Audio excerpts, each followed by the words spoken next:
¿A dónde está papi? ¿A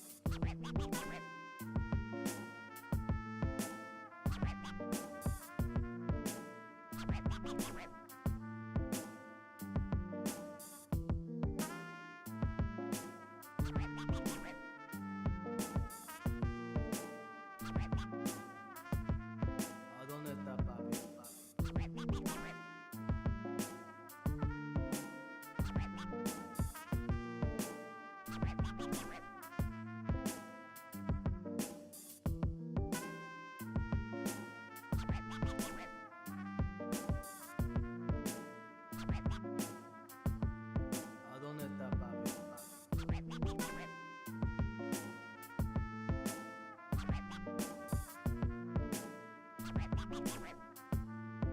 ¿A dónde está papi?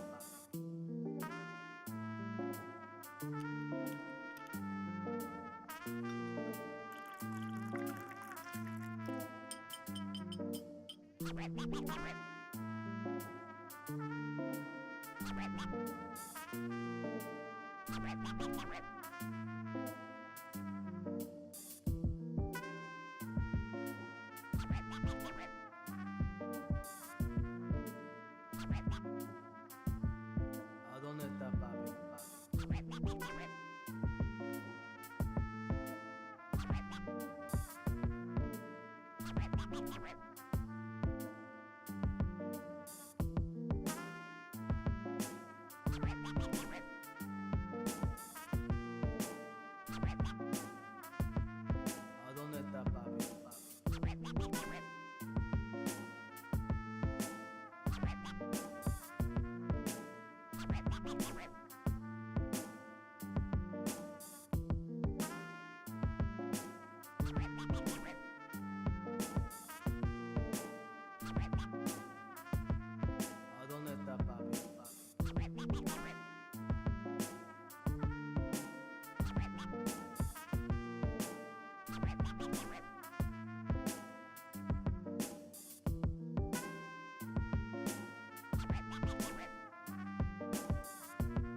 ¿A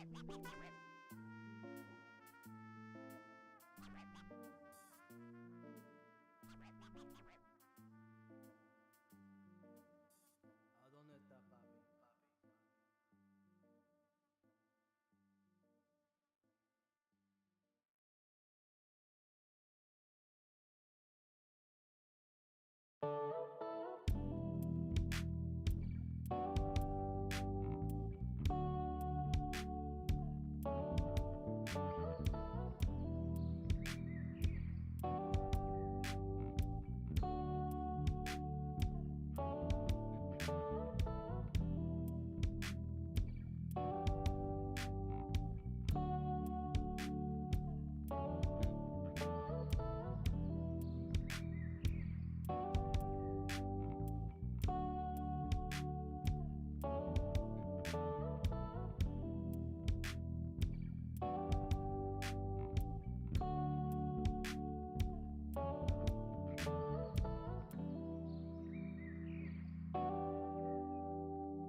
Welcome to the Thursday stream. I hope everyone's having an awesome Thursday.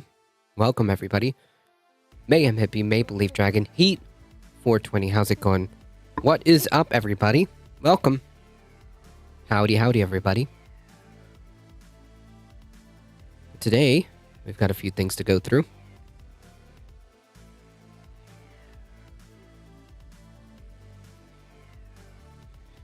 As always, we'll see how I feel. I am feeling better than yesterday, that's for sure. But my voice is not 100%. My throat is not feeling 100%. So we'll see how far we can go. Alio with the 10 biddies, thank you so much. I appreciate that. All right. Whew. How's everybody doing?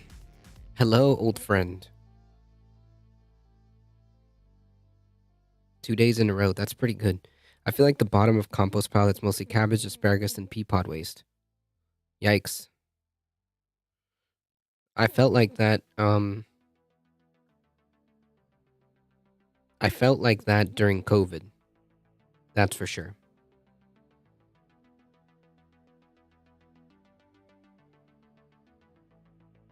This just seemed like a regular cold.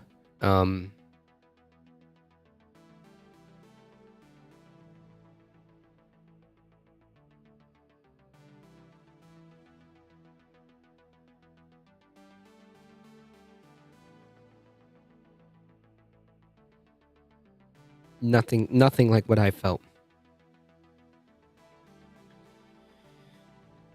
A Manhattan judge said Thursday he will appoint an independent monitor to ensure that there's no further fraud at a former Trump company, restricting its ability to freely make deals, sell assets, and change its corporate structure. Ha! I'm not surprised.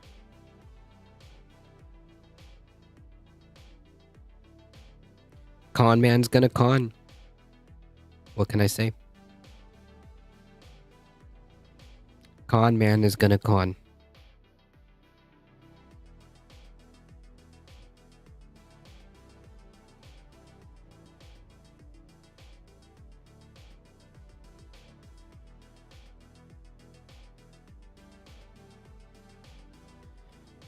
Alright, so let's kick things off.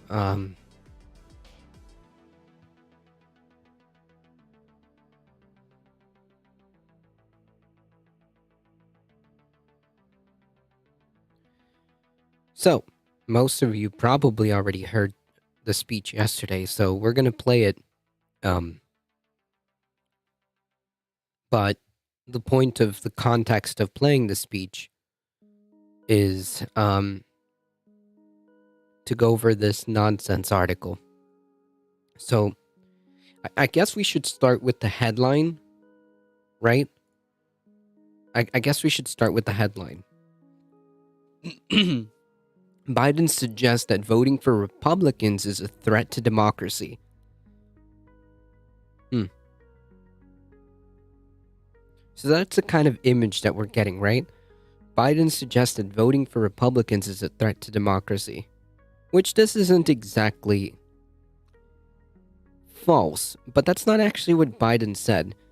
Biden singles out MAGA Republicans as a threat, but most in GOP are supportive of Trump. Okay, again, in the second line of this article that was published by Fox News, visible to millions of people, in the second line, now the story is that Biden singles out MAGA Republicans, which are a threat to democracy. So now we've got two stories going on here. But let's actually play what Biden said.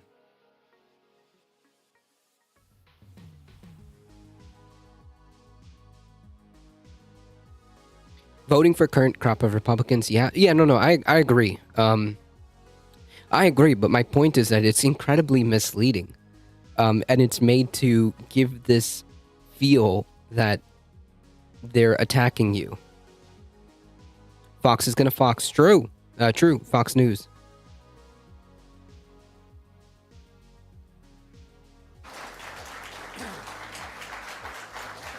Good evening. Thank you.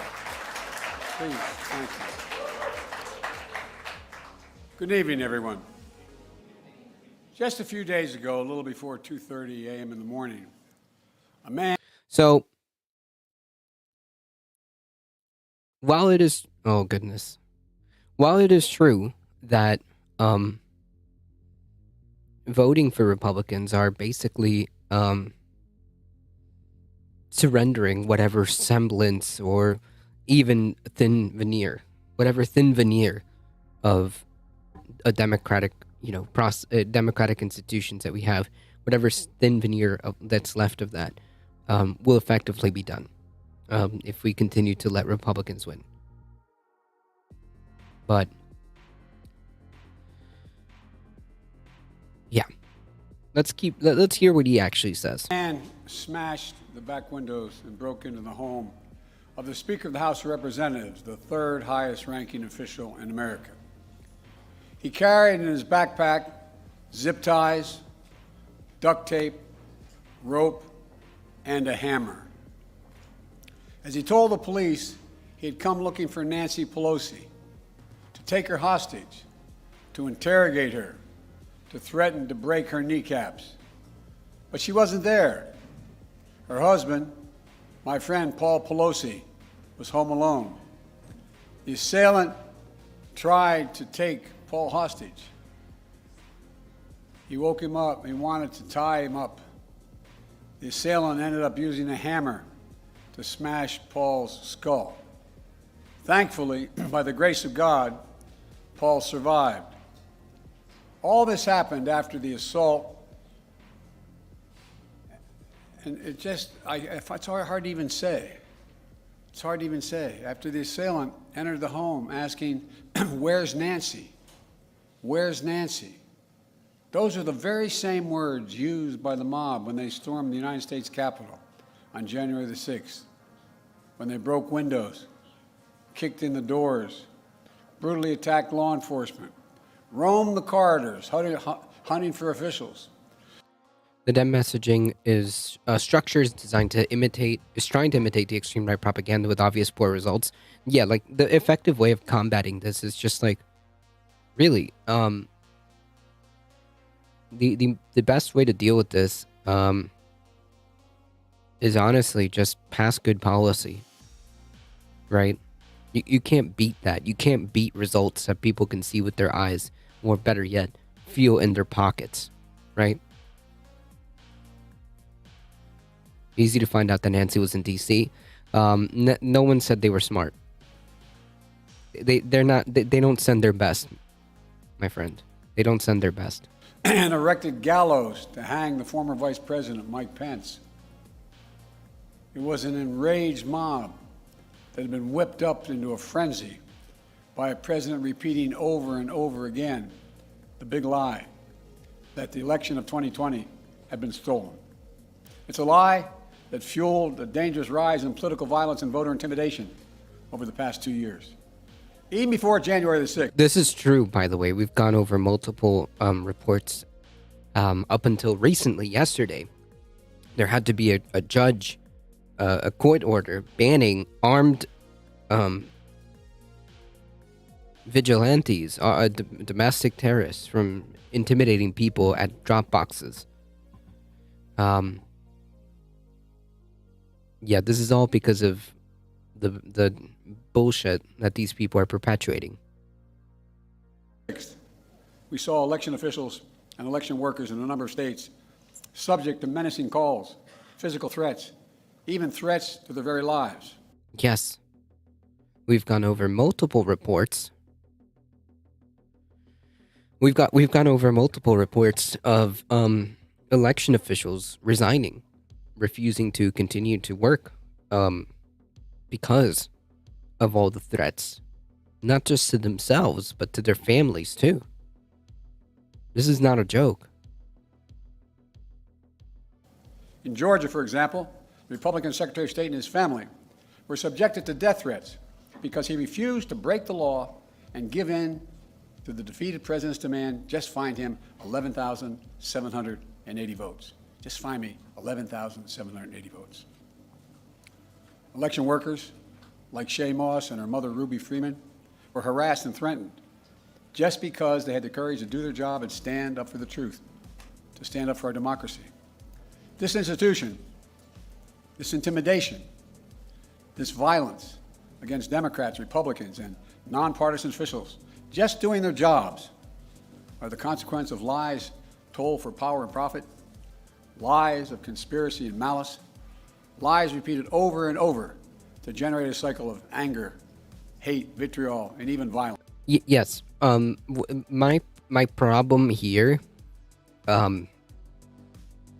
is that he's being incredibly, vague when there's a clear, there's a clear, faction as to who's responsible for all this, and the fact that he doesn't really name them, he doesn't name flat out listen, it's the Republican Party, folks. They're the ones who continue to perpetuate this. They're the ones who continue to pour gasoline on this. Yeah, he's being incredibly milquetoast here. But they can't pass those laws because they could be used against conservative white people who, as we all know, are living saints and the only spokespeople for the one true God. True. Very true and correct. Figured Biden said nothing with such teeth as they suggested. Yeah, right. So far we haven't even gotten into the original premise of that Fox News BS article. And furthermore, the problem here is that Biden fails to really name them by name. It's the Republican Party. There's only one party that's doing this, that's being backed up by multiple representatives, local officials, state officials who are continuing to perpetuate this. It's the Republican Party. It's the GOP. That's it. But whatever. We're still far away. In this moment, we have to confront those lies with the truth. The very future of our nation depends on it. My fellow Americans, we're facing a defining moment, an inflection point. We must, with one overwhelming, unified voice, speak as a country and say there's no place for voter intimidation, True. Political violence in America. True. Whether it's directed at Democrats or Republicans. But there's no place, period. No place ever. I speak today near Capitol Hill, near the U.S. Capitol, the citadel of our democracy. I know there's a lot at stake in these midterm elections. Right. And again, he fails to really just kind of single out the perpetrators here, right? Who is going out and intimidating voters? Who is going out in armed groups? Who is going out in armed groups by ballot boxes?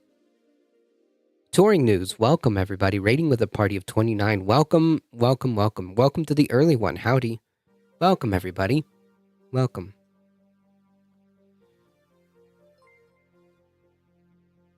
Folks, if you have not seen this channel before, we are A Difficult Truth. We do the news, we do the politics, Monday through Thursday, 5 p.m. Eastern Time. We do sometimes Sunday fun days, in the weekend with the co-hosts.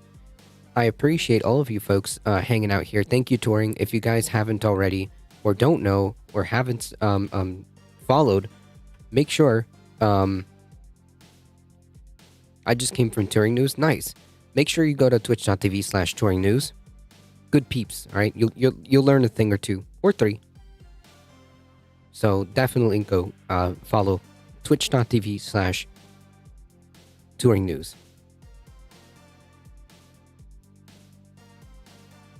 The Funko Pop is a big red flag, but power to you. Yikes, dude. Yikes.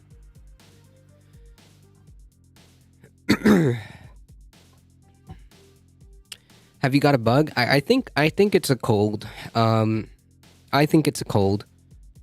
I am doing a lot better than I sound. Okay?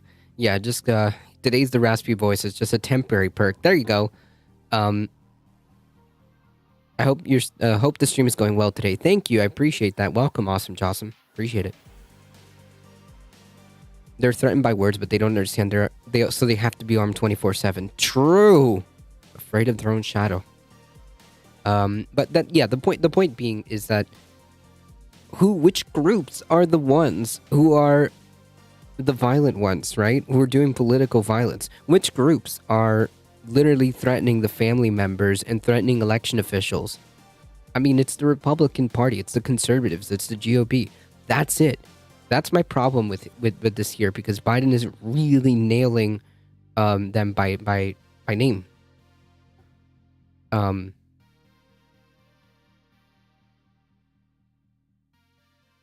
But yeah, sorry about the voice, folks. I promise. It sounds a lot worse than I feel, okay?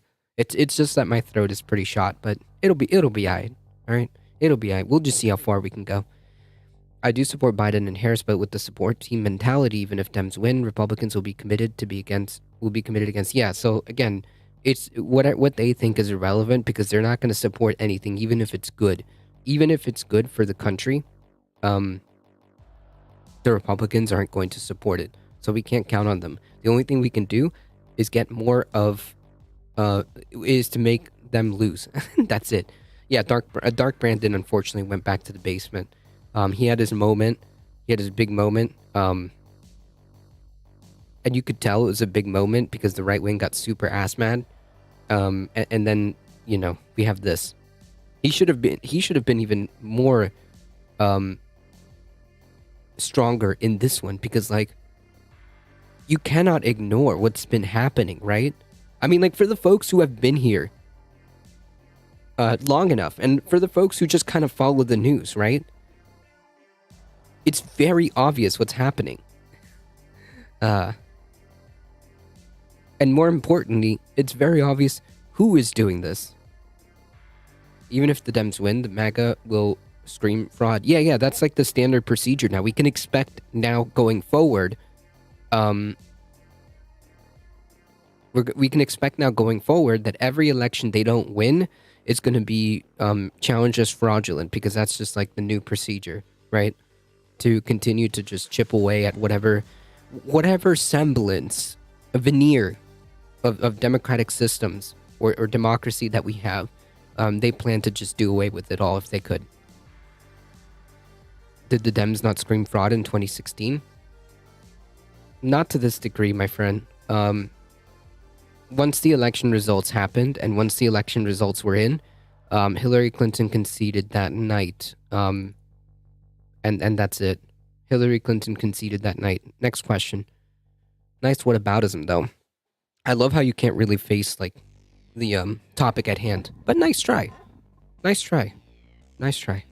Please clap. Have you finished work early? No. It's past 5. It's 5:32 here, Eastern time. It's just because you're on the, hour back. Yeah, you're just asking questions. I know. You're just asking questions. But who's actually paying attention to this stuff aside from pockets here and there? Maybe I'm too pessimistic. No, that's a fair point, which I hope to add to that volume, despite how little or how large.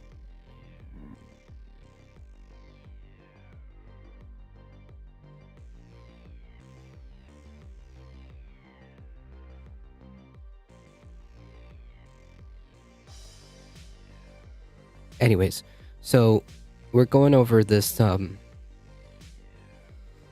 Fox News bullshit article juxtaposed with the actual speech. It's kind of important to actually hear what was really said and the actual bullshit that we're fed, that people, millions of people get fed on a daily basis. From our economy, to the safety of our streets, to our personal freedoms, the future of healthcare, Social Security, Medicare, it's all important. But we'll have our differences. We'll have our difference of opinion. And that's what it's supposed to be. But there's something else at stake. Democracy itself. I'm not the only one who sees it. Recent polls have shown that overwhelming majority of Americans believe our democracy is at risk, that our democracy is under threat. They too see that democracy is on the ballot this year. By who? And they're deeply concerned about it. By So who? today, Who is threatening I appeal to all democracy? Americans, regardless of party, To meet this moment of national and generational importance, we must vote, knowing what's at stake and not just the policy of the moment, but institutions that have held us together as we sought a more perfect union are also at stake. We must vote knowing who we have been, what we're at risk of becoming. Jesus Christ. Look, my fellow Americans, the old expression, freedom is not free. It requires constant vigilance. From the very beginning, nothing has been guaranteed about democracy in America. Every generation has had to defend it, Right. protect it. Yes, preserve that means taking action to actively defend it, Biden. It means doing something.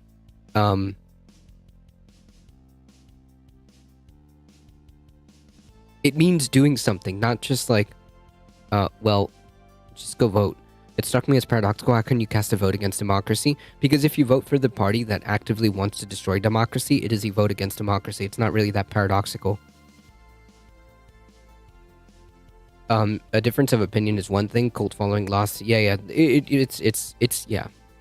That seems hyperbolic. Not at all. Not one bit. Not at all. That is not a hyperbolic statement at all. If you have stuck around, or if you stick around in this channel, you'll find out just how much the Republican Party is just completely incompatible with democracy and how little they care about whatever semblance of democratic norms that we have. They don't give a shit about that. He's not being hyperbolic, and neither am I. Is he just saying to vote harder? Yeah, that's the solution that we're getting from President Biden at this point. No actual action against domestic terrorism. No cracking down on law and order, nothing like that. No guardrails to protect our election systems at all.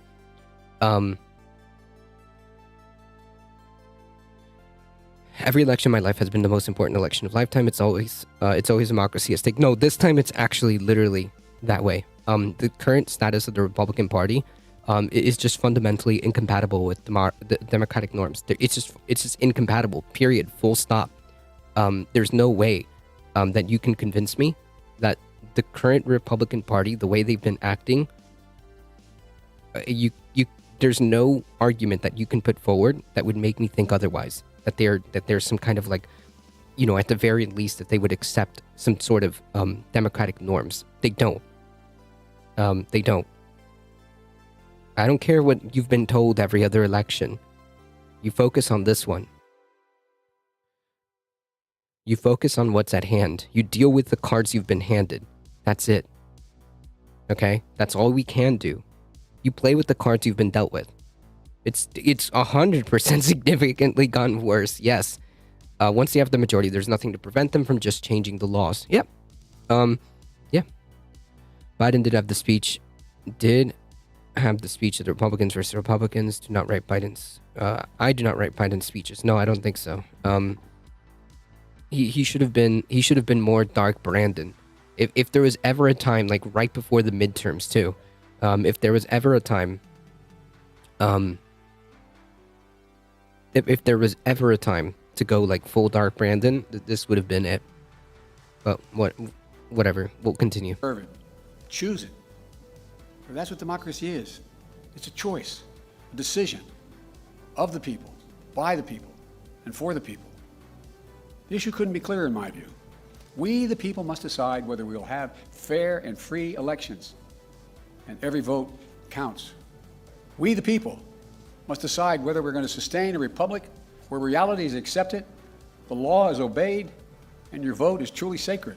We, the people, must decide whether the rule of law will prevail, whether we will allow the dark forces to thirst for power put ahead of the principles that we've long guided us. Well, that's a good point, the simulacrum. American democracy That's a good point. Because the defeated former president of the United States refuses to accept the results of the 2020 election. He refuses to accept the will of the people. He refuses to accept the fact that he lost. He has abused his power and put the loyalty to himself before loyalty to the Constitution. True. And he's made a big lie. True. An article of faith in the MAGA Republican Party. True. The minority of that party. The great irony about the 2020 election is that it's the most attacked election in our history. And yet, there's no election in our history that we can be more certain of its results. True. Every legal challenge that could have been brought was brought. Every recount. What about could have that been was under- not conceding? He never officially conceded. In fact, he still continues to this day, thinking that he won. So nice try again. Again, nice try. He still talks about in his rallies till this very day about how he won the election. The only reason he walked out is if because he didn't, he would be escorted out by Secret Service. Someone wake up Dark Brandon. True. He can think he's a unicorn, he's not in power. Okay, the whole point is that he never conceded. That was my argument. And that's what he said. And he continues to undermine the election systems by continuously saying things that just aren't true and shaking things up when there's no evidence to suggest any of the claims that he has made. He has taken the entire Republican Party to perpetuate and back this lie up to the point where we're here now.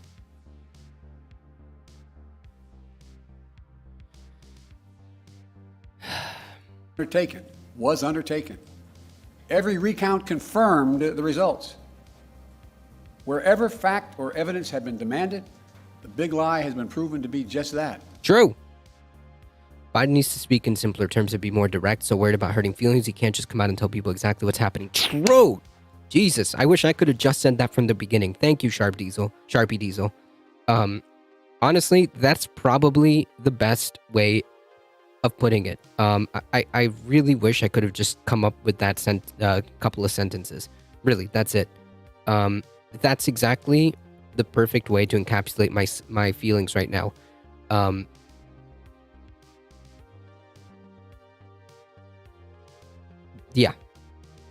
Yeah, it's a community effort. There we go. True. Thank you. That's exactly what it is.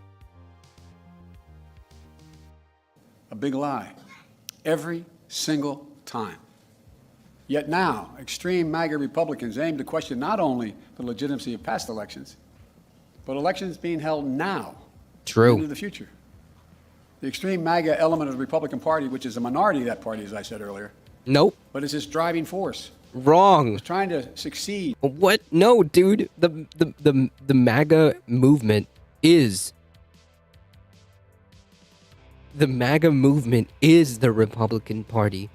That is monumentally downplaying what's going on here. I wish we could choose between more than dementia and childhood trauma. I wish we could choose like democracy. I wish we had better ways of. I wish we had better systems, to be quite frank.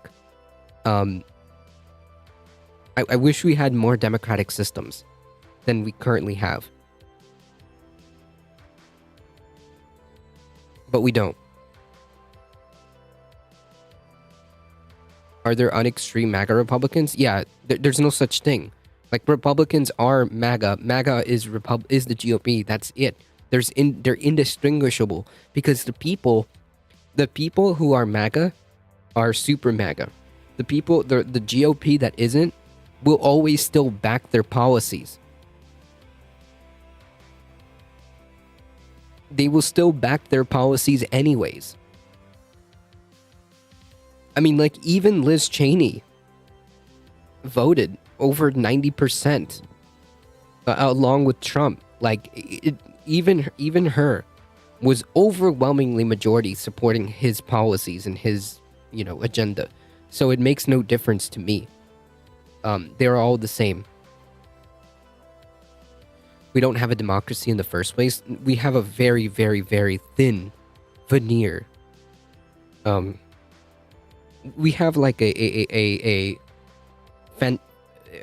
ghost of democracy, because like we do have elections, and we do vote on things, and we can affect what happens under certain circumstances, but it isn't as democratic as I would like it to be.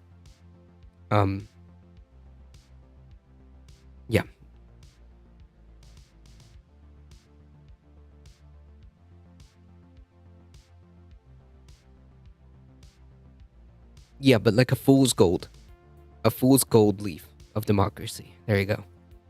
Because it's not really like it's not one hundo. We're officially labeled as a flawed democracy, and that's being very charitable, given like the circumstances that we're watching unfold, where we're having like literally a single party, undermining like whatever semblance of democratic processes that we do have. They all crumbled, and the only reason that things didn't escalate or get any worse was because a handful of people didn't play ball. And if those handful of people played ball during that January 6th insurrection, during the other instances, all of that would have been so much worse. It could have been so much worse. Not to mention, like, so for the folks who haven't heard my spiel before,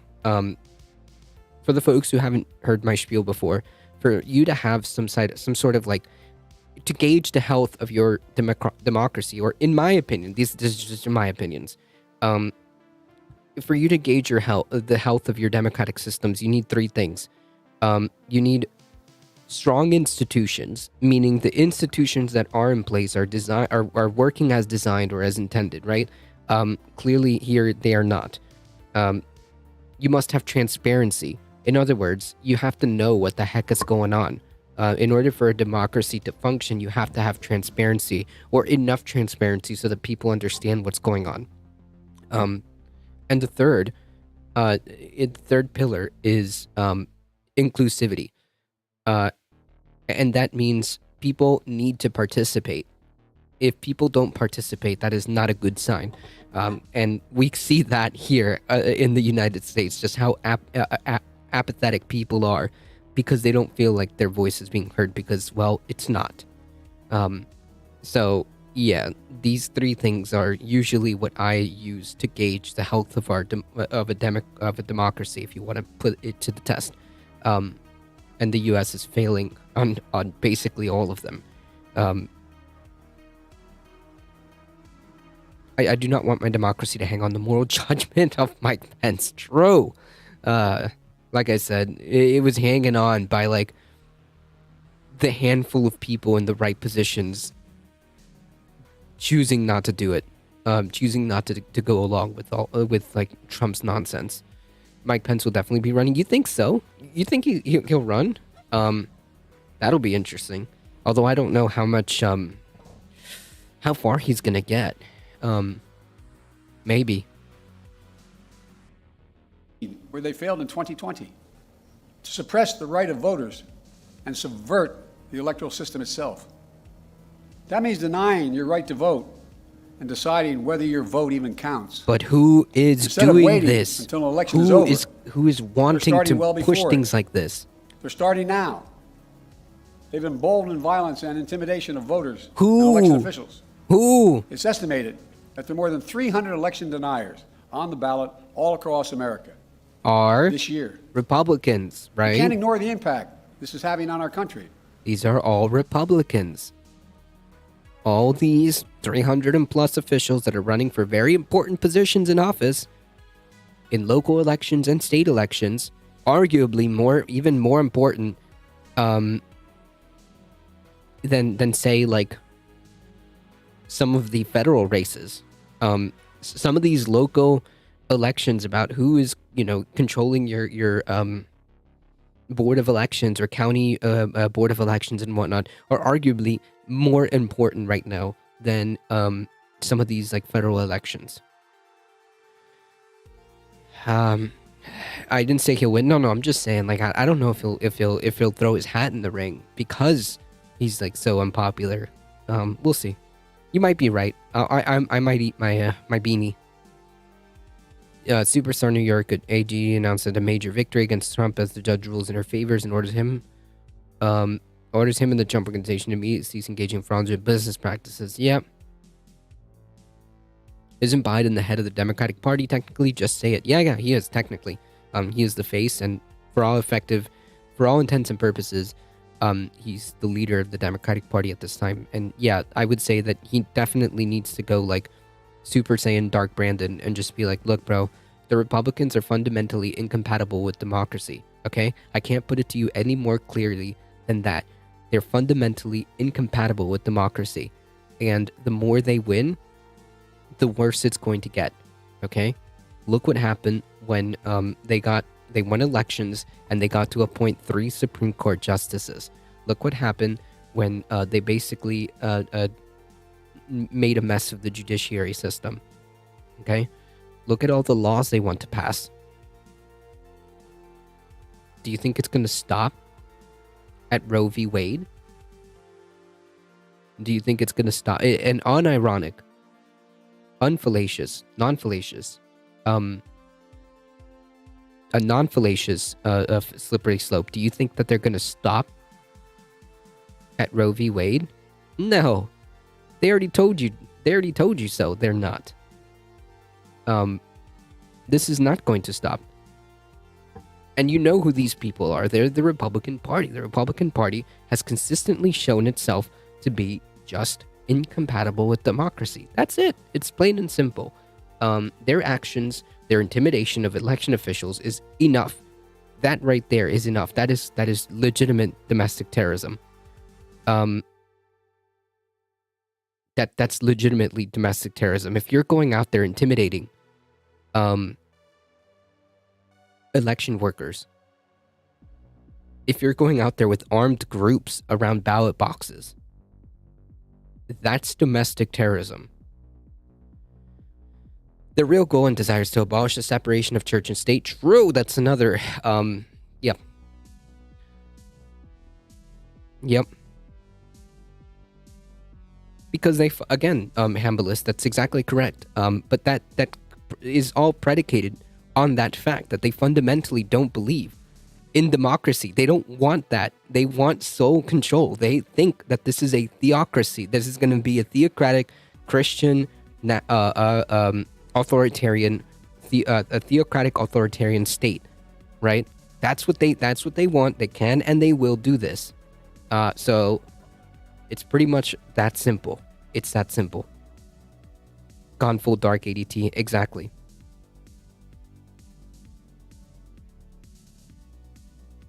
It's really that simple. They're fundamentally incompatible with democracy because at the end of the day, what they want is a Christian theocratic authoritarian state where they're where, just to piggyback off that comment, where their sky daddy is in charge and they are the ones that will, enforce his will or whatever deluded, ideology that they believe in. These evangelicals. I've never met a Republican, even MAGA, that wants to do away with voting. Ha! So naive. So naive. Very, very naive, my friend. That is a naive thought. They don't want to do away with voting? No. They just don't accept election results unless it's them that wins. They just go out and intimidate election officials if they don't play ball. They make threatening phone calls to election officials. They show up at Nancy Pelosi's house, threatening Nancy Pelosi. No. Come on, man. Open your eyes, dude. Can you imagine someone waving a U.S. flag and saying this is the land of freedom and dictatorship? Because that's fascism, right? You can hold these two opposing thoughts, and like that's like completely how fascism works. You can clearly you can both simultaneously say that you're doing this in the name of freedom while like putting the boot on people's neck, because that's what they're doing, my dude. You're just not either you're trolling or you're just that naive, because that's like a common theme with fascism, right? A common thing with fascism is that you can hold two contradictory thoughts simultaneously because there's no critical thinking in necessary, right? It's all about how you feel in the moment. And that's it. They can simultaneously say that they're doing this in the name of freedom while also putting the boot on people's neck. The Fundy Left Behind Kids series, it's an absolute bonkers. I used to eat that shit up. Yep. I wouldn't personally be willing to make the claim that Republicans want a theocracy. Oh, they 100% do. Should they get the chance? I think they would. I think they would. Based on their words, not mine, not my observations. I just listen to what they're saying. Or that they don't like democracy. They fundamentally don't. They'll tell you that they do. They tell you that they want free and fair elections as long as they win.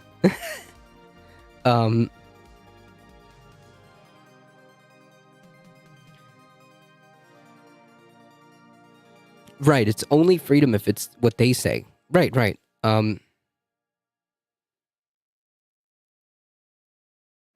They believe that the system is rigged against them and their social pillars are eroding rather than wanting it all destroyed. Yeah, but it's nothing to do with that. They fundamentally do not. They're just not compatible. You mean letting people vote but not counting the votes? I never said that. I never said that. I said that they fundamentally are incompatible. They do not believe in democracy, despite how much they talk about it. Because if they did, they wouldn't be doing the actions that they take, right? It's not just about what words you hear.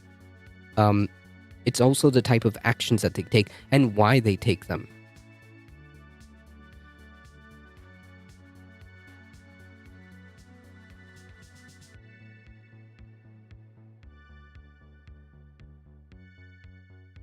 For them, it's about power and personal enrichment. True! It's one of them. Ethnic antagonism erodes Republicans' commitment to democracy.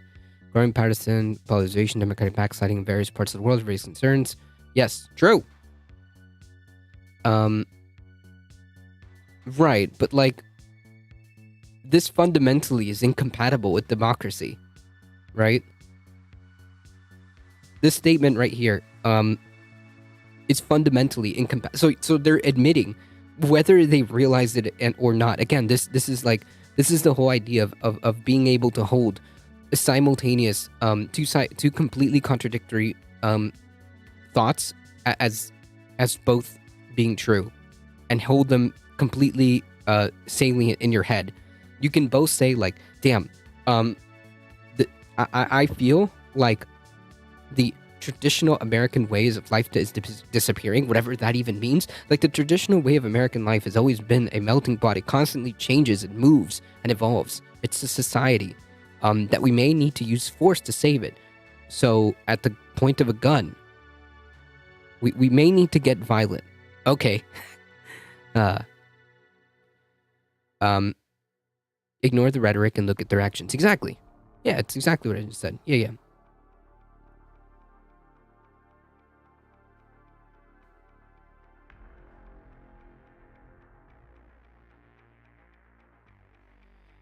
More than 40% of them agreed that a time will come when patriotic Americans will have to take the law into their own hands, which, again, that is not a democratic thought process, right?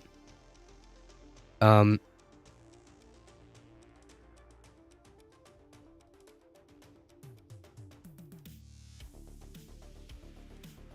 I'm not underplaying it. I'm completely with you. I'm completely with you. I'm saying it's because of this that they've fundamentally just thrown democracy out the window. They're just fundamentally incompatible with democracy because they've been conditioned or I guess, I don't know, conned into believing this without any sort of like legitimacy. They've been conned to believe this, or maybe they're already predisposed to believe this. I don't know. Whatever, it doesn't really matter. But yes, I'm with you. I'm with you. It's because of this that they've decided to just yeet any sense of democratic norms out the window, which is why I make the argument that's part of it. I could use that statement to support my claim of the Republican, which is the Republican Party is fundamentally incompatible with democracy right now. It's just not. all of this is just kind of a way of making that argument. Yes, I agree with you, James, 100%. And yes, Alio, Tucker is a huge part of this. Tucker Carlson. Tucker Carlson's White Power Hour, that reaches millions of people.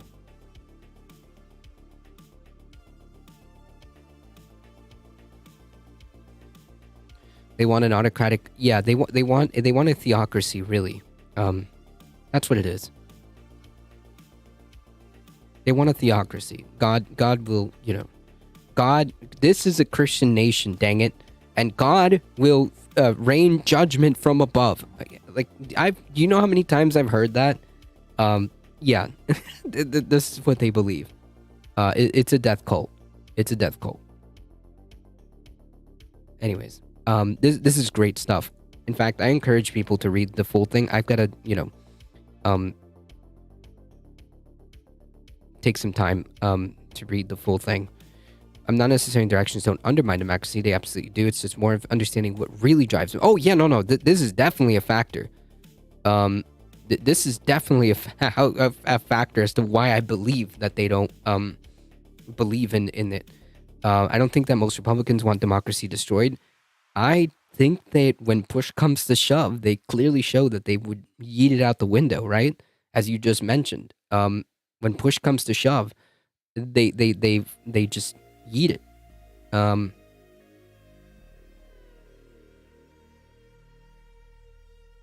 The Capitol rioters thought they were acting for democracy, right? By instituting a coup and making a single person, who wasn't elected back into power based on a lie. Like, does that make sense? Like, even when push comes to shove, even these people, even the insurrectionists, they were screaming about freedom while preparing to enact undemocratic means, right? It's that ability to hold these two contradictory items in these two contradictory viewpoints in the same place. It's fascinating, I guess, is one word I would use. Scary is another one.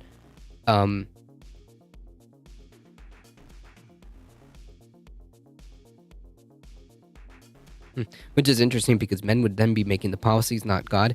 Yeah, but they'll be the self-anointed, people who can interpret the word of God. So of course, and of course, it's gonna be them,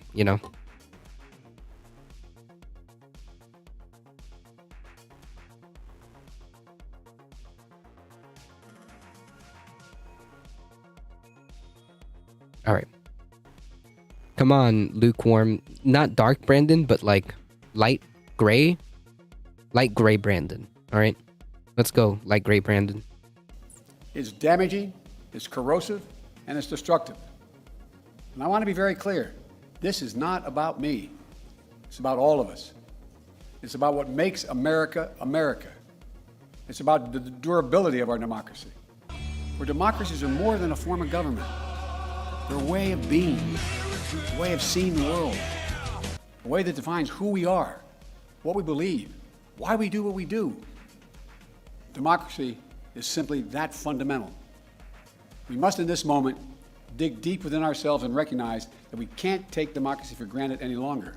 Oh, what? With democracy on the ballot, we have to remember these first principles.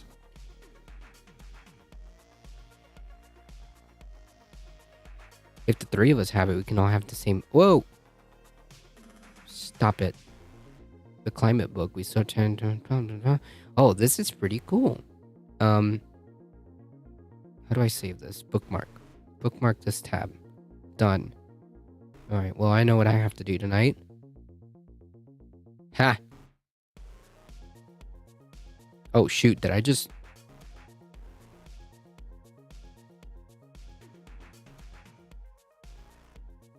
Okay. Sweet. Bookmarked it. Money will follow science and reason in general, not religious. Republicans are way easier to deal with somewhat. Because at least it's like, oh wow, yeah, you're just a greedy fuck. Okay, cool.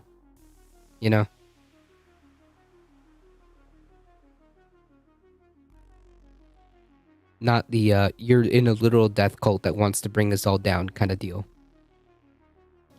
Democracy means the rule of the people, not the rule of monarchs or the moneyed, but the rule of the people. The rules of Autocracy what? I'm sorry. is the I'm opposite sorry. of democracy. What? It means the rule of What? one person, one interest, one ideology, one party. To state the obvious, the lives of billions of people from antiquity till now have been shaped by the battle between these competing forces, between the aspirations of the many and the greed and power of the few, between the people's right for self-determination and the self-seeking autocrat, between the dreams of a democracy and the appetites of an autocracy. True. What we're doing now is going to determine whether democracy will long endure, and in my view is the biggest of questions. Whether the American system that prizes the individual, bends towards justice, and depends on the rule of law. Well, it's more of like, how far are we going to black slide? How far are we going to backslide? I'm still thinking about Dark Brandon and where he's at.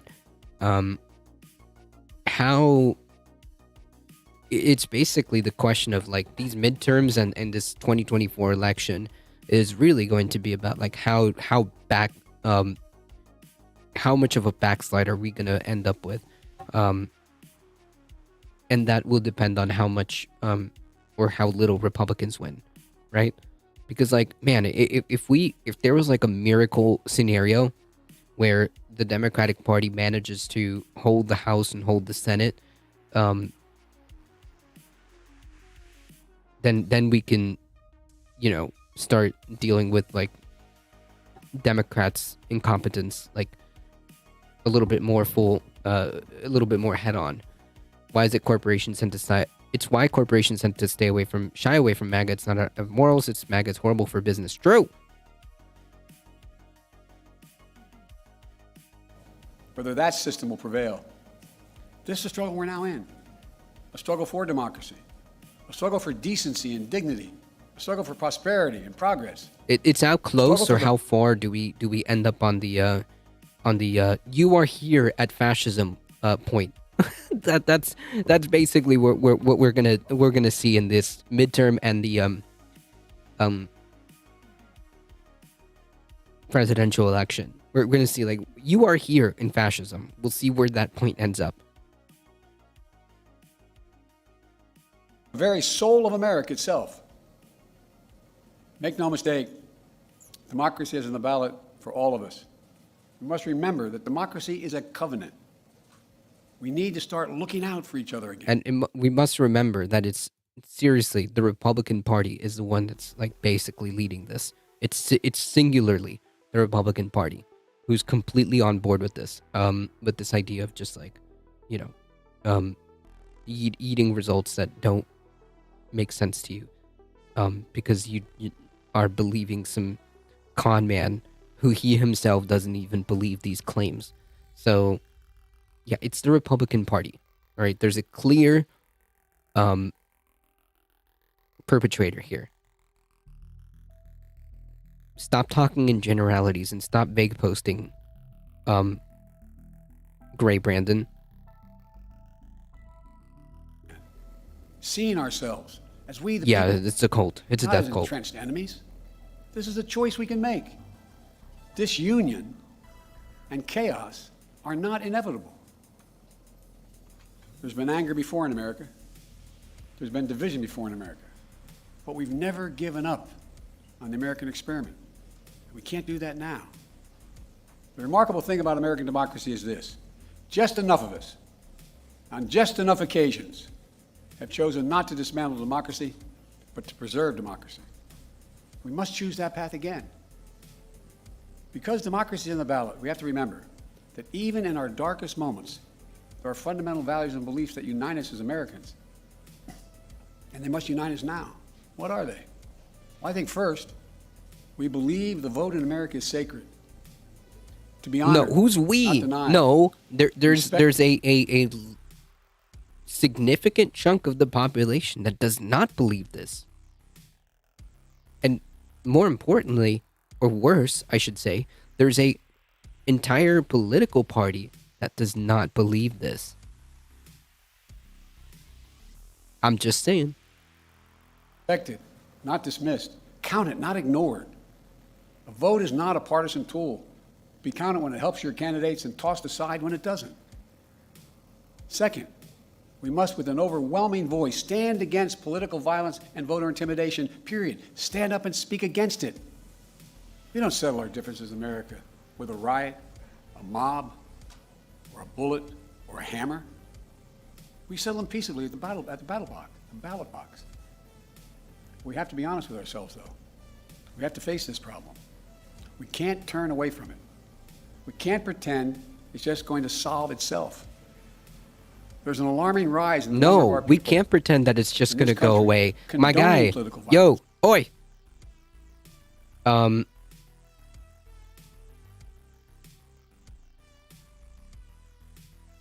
It doesn't just go away. You're right. Things have to be done. I always felt safe when I say it, and now we might get a GOP governor. Sheesh. I mean, I would just say, like, listen, it's not an indictment on like your beliefs. It's a tool. It's a tool on the many things that we have available still. While we have them, we should use them. Or That's just simply my remain opinion, though. silence, because silence is complicity. Yes, The disturbing rise of voter yes, silence is complicity. Not doing anything. Not doing anything about this is a problem, my dude. We have to show overwhelmingly that intimidating people at drop boxes with freaking guns is not okay. Intimidating people who are election officials or who work in county offices for elections or whatnot, that is not okay. That is not okay. intimidation, the pernicious tendency to excuse political violence, or at least trying to explain it away. We can't allow this sentiment to grow. We Great. must So what are you confront it going head to on. do about it, my dude? Now. It has to stop now. I believe the voices excusing or calling for violence and intimidation are a distinct minority in America. They're not as minority as you Loud, think. And they are determined. We have to be more determined. All of us who reject political violence and voter intimidation, and I believe that's the overwhelming majority of the American people, all of us must unite to make it absolutely clear that violence and intimidation have no place in America. Right. And who's doing And this? third, And again, who's doing this? We're 14 minutes, almost 15 minutes in. Like I would have started to drop like it's the Republicans, it's the Republicans, it's the Republicans, it's the Republicans, it's the GOP, it's the GOP. They're the ones who are doing this. They're the ones who are consistently been found to engage in this. They're the ones who fundamentally don't believe in democracy. We know this because there are multiple schemes to try to overturn a election, right? It wasn't just a one-off. There was multiple schemes coordinated by Republicans, like by state officials and local officials, to shoehorn fake electors, all based on one con man's lie that he even himself does not believe. So, so just to circle back on that. That's why I continue to make that case, James, that they literally are just incompatible with democracy. If you have like a party that's actively cooperating on the local and state level to be like, yeah, we need to find out ways. There was literally correspondence from emails of Eastman and Trump's other legal teams saying that, like, hey, maybe we can lean on Clarence Thomas and see if we can get a stay on the Georgia thing. Like, it's just like time after time after time, like evidence after evidence after evidence of these Republicans, these conservatives, and it's only them who are just like, this democracy, whoop, out the window. And the reason why I think they fundamentally don't believe it in it is because even Trump himself and the people around him know that all of this is bullshit, and yet they still went with it In fact, the judge released, communication saying that even Trump himself doesn't really believe 100% of these voter fraud claims. He doesn't believe them 100%. He's using them and still reciting all these false numbers and whatnot. It's not just some misguided thing. They're doing this on purpose. That is what's weird about this timeline. People are willing to hurt other people, and their and the single shooter actually being a strategy. Yep. Hey, I like pie. How's it going?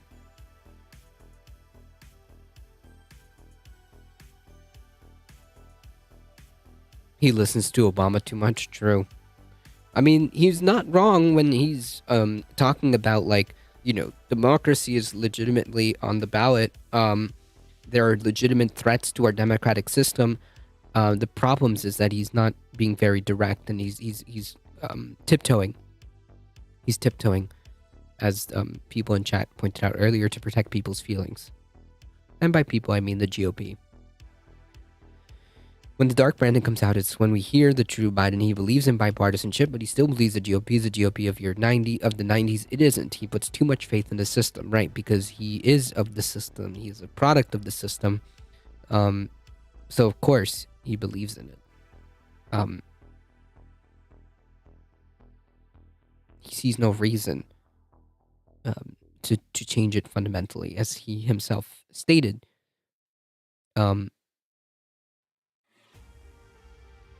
Nothing will fundamentally change. Well, yes, it's a big problem is that if you have people utterly convinced that they're victims, that they're being under threat, then every action they take is he has justified. It's clearly not so. There'll be people who, don't get me wrong, there'll be people who are genuinely authoritarian. More authoritarians will convene, like we talked about, but I think they're deluded more than anti-democratic. The point is more academic than anything else, and doesn't offer much to the real world. Yeah, I mean, like, I'm just contending, like, because, like, these people, especially, like, the people in Trump's inner circle, the people who are advising him, they all knew that it's all bullshit, and yet they still ran with it. Trump knew, and it was shown, which is why he got ass mad that judge released those communications. Trump knew that the stuff that he was saying is not really 100% accurate, and more importantly, that he himself doesn't really believe it. So, like, yeah, it's 100% about being, like, these delusions of grandeur, being the authoritarian. He wants to be it. So that's what I'm, like, trying to point out, like, based on the communications of his own legal team, right? Biden actually sees it as part of his job to protect the system. Right? He is the system, right? He is the status quo. Nothing will fundamentally change. So he is the system. He is the status quo. That's just kind of something that we had to understand. Like, that's par for the course. I think he can't come over as telling people what to believe or do. He has to get them to come around from the facts. Yeah, but I think it's important to be a little bit more direct. Oh, no problem, Malio. I appreciate you hanging out. I think my issue that I'm having with Gray Brandon, like, not really dark Brandon here, more like Gray Brandon or light Gray Brandon, is that he's not being as direct as to who is the problem here. And making the case. And making the case to the people, right? To, more importantly, the people who are independents or just on the fence of things. Like, if you can make the case, because, like, the independents who are in that, potential of moving an election one way or another, if you don't make that case very strongly, they're just not going to vote, or maybe they'll vote, one way or the other. Who knows? It might be a coin flip. But if you show them, like, hey, all these things are happening. There's multiple, there's just a plethora of evidence, and be as, of course, concise as possible. Obviously, Biden doesn't have hours and hours like we do here in stream, but, like, if you're just concise in just a small breakdown, be like, hey, the Republican Party is fundamentally,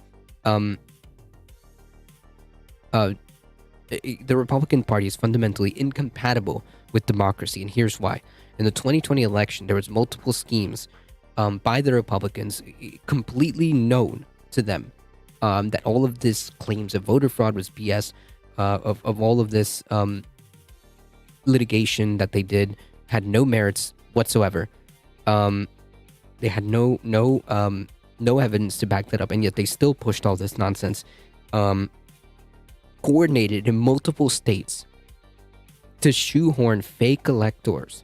We had a recorded phone call by the former president. There was an hour and something phone call. That's recorded. It's in evidence that he was actively seeking a way to overturn this, the Georgia results. I mean, it doesn't take that long to make that case very succinctly, I think. Cheeseburger Freedom Eagle, how's it going? Facts are alternative facts. That phrase, alternative facts, may mark the end of democracy when historians look back. True. Republicans are taking over the Senate and House, homie. Do you have, like, do you know that for a fact? Do you know that for the fact, or are you just making a prediction here? Oh, 100%. Damn. How much are you willing to bet money on that? Are you willing to bet money? Yeah, the Eastman emails. Yeah, that's exactly part of what I'm referencing, Cosmic Seeking. Yeah, the Eastman emails. There's definitely an egomaniac types who converge on these democratic inflection points, major crises. You'll get your Steve Bannons who have absolute faith in concept of destiny. Yep. And their entitlement to be significant. I think they're dangerous drivers of the movement. They act on very short-sighted, selfish reasons and knowingly throw lots of fuel into fire. True. But I'd argue they're democratic ambivalent and they don't care either way. No, I would say that they absolutely know what they're talking about. I would argue that they know. That they know it's undemocratic. They don't give a shit. The fact that they are egomaniacs, by definition, tells me that they're undemocratic, right? By fundamentally saying, like, I have some special destiny, and I alone, and I'm one of the soldiers of God, whatever it is that they believe. Like, that by definition isn't a democratic, like, line of thinking, right? I alone, or me, and these very select few of God's chosen people, or whatever you believe in the whole destiny thing. Megalomaniacs, whatever you want to call them. Right, whatever gets them to the top, meaning that they can't fundamentally believe in democracy if they believe that, right? Because if they believed in democratic systems, it means that, well, the triangle isn't that isn't that pointed. It's more like this, right? It's a little bit more flattened, and they don't like that because then they don't get to be the ones on the top, which is the whole point of their goal. And if they're, as you described, egomaniacs, and like, yeah, it makes my argument, right? They just are they fundamentally are undemocratic. They have to be, by default, they have to be in order to do the things that they do and make the decisions that they do to get to the top like that. I'm just saying, like, but that's just me. That's just my opinion. Does that, like, does my argument make sense? You would totally use your money. There's no discussion. So you're not even willing to bet on the Senate. You're not even willing to bet on the Senate. The House is a coin flip. I'm gonna be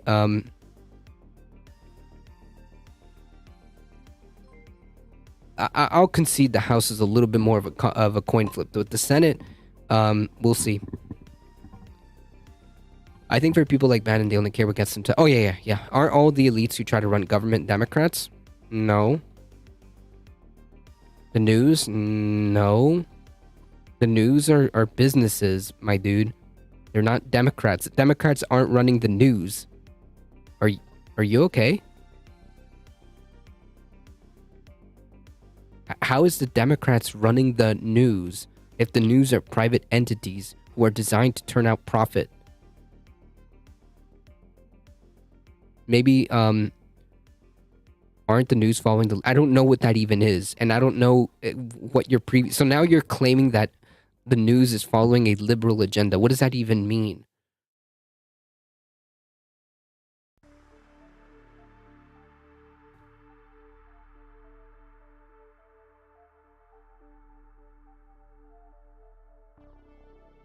Hambliss with a tier 1 sub. Thank you so much. I appreciate that.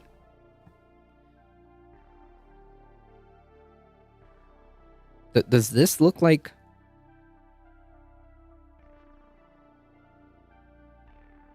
Finally made it back to the stream again. Timing has been tricky. No problem. I'm just glad you're here. Welcome, Siscat.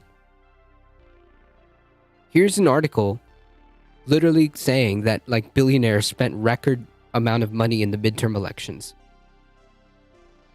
What are you talking about?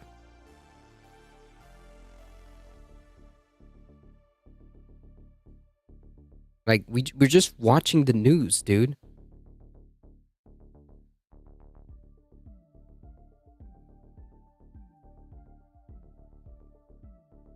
Jesus Christ.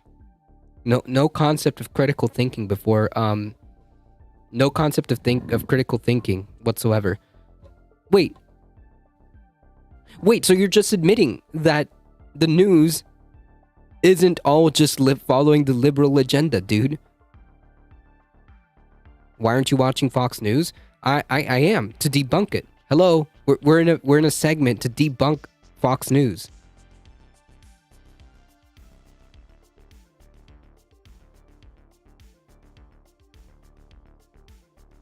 And Fox News is literally the largest news organization. Daily Wire consistently makes the top 10 on all social media. Consistently. What are you talking about?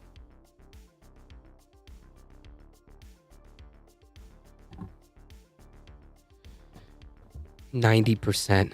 Whatever, dude. Where are you getting these percentages? Do you have a source for those percentages? So why don't you listen to those guys? I do. My job is to debunk them. Butt Rage, thank you for the follow. Welcome. I do listen to them. My whole point is to destroy their arguments because their arguments are bad. So I have to listen to them by default. How am I going to dismember their arguments if I don't listen to them?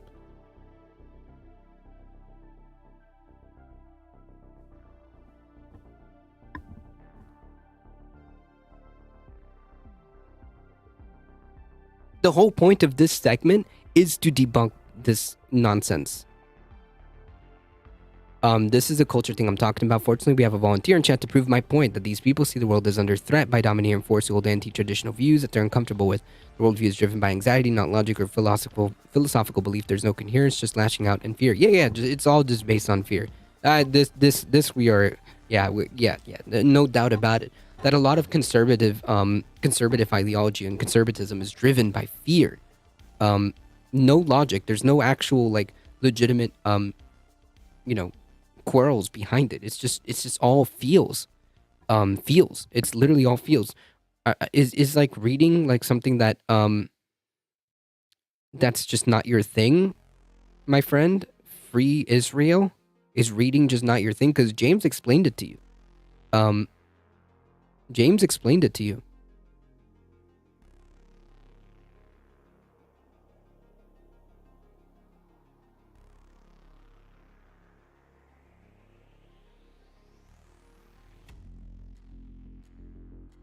By the way, the point is not to debunk. If they make a good point, we will accept it. Yeah, I don't need to debunk good points. Yeah, I agree with you, Hambliss. I don't need to debunk. Like, if they're telling me, if a conservative comes up to me and says, yeah, dude, the sky is blue today. Okay. Yeah, like, if you give me a fact, if a conservative tells me a fact, there's no point in debunking that. There's nothing to debunk. So yeah, maybe I wasn't clear enough. But yeah, like if there's nothing to debunk, I'm not gonna, Can you debunk BLM? I don't know what that means. The Bureau of Land Management? What are you talking about? Debunk BLM? Like what?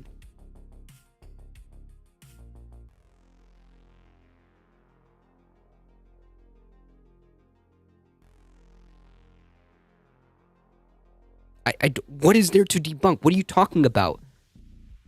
Are you talking about the ideology? Are you talking about like the fact that there's some serious racial questions when it comes to policing that are disproportionately affecting minorities and black people? Like, because that's all true and provable. What are you talking about? What makes you afraid of BLM? That's a good question. Let's see if they'll answer that. Like the very obvious and like provable issues with like police and race. Yeah, dude. Pointing out people who are fraud. So are you talking about like the organization? Because that is not the same thing as the that is not the same thing as like the idea of what BLM is about. I'm against LGBT. I'm not afraid of them. Big difference. No, I think you are. No, I think you are. Candace Owens is someone you should never listen to. She's a fraud. She's 100% a fraud and a Nazi sympathizer. So, yeah. So we're talking about the Candace Owens documentary is about the actual organization, which whatever. So when you're talking about like debunking BLM, I don't know what that means. If you're talking about like the ideology, then you have to prove to me why those how those issues don't exist. If you want to talk about like individuals within like the BLM organizations, no, it's okay. It's November 6th, bipedal. Shh. November 6th, bipedal. What's on November? Shh, nothing. He's going to go vote on November 6th, okay? Let him. Chat, move on. Elections are November 6th as far as he's concerned, okay?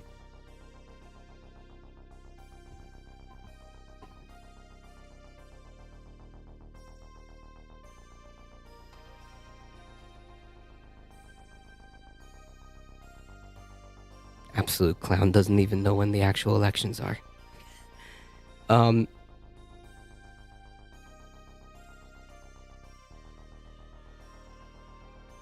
Anyways. We believe in democracy. That's who we are as Americans. I know it isn't easy. Democracy isn't perfect. It always has been.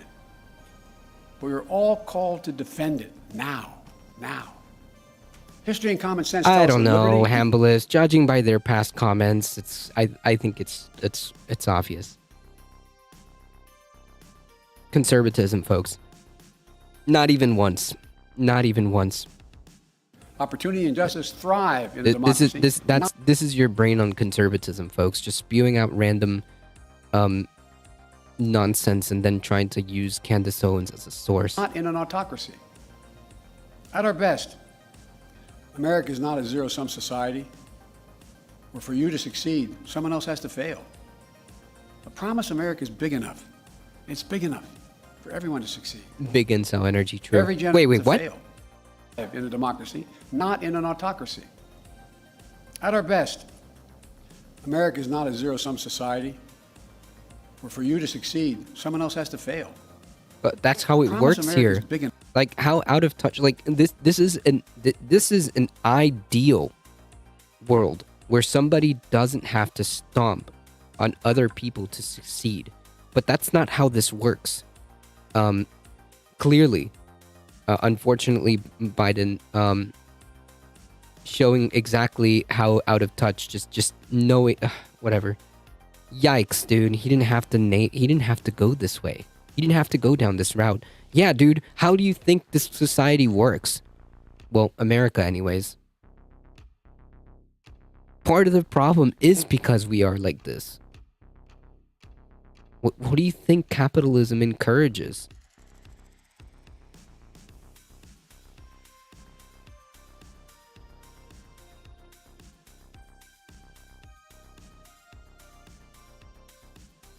Enough. It's big enough for everyone to succeed. Every generation opening the door of opportunity just a little bit wider. Every generation, including those who have been excluded before.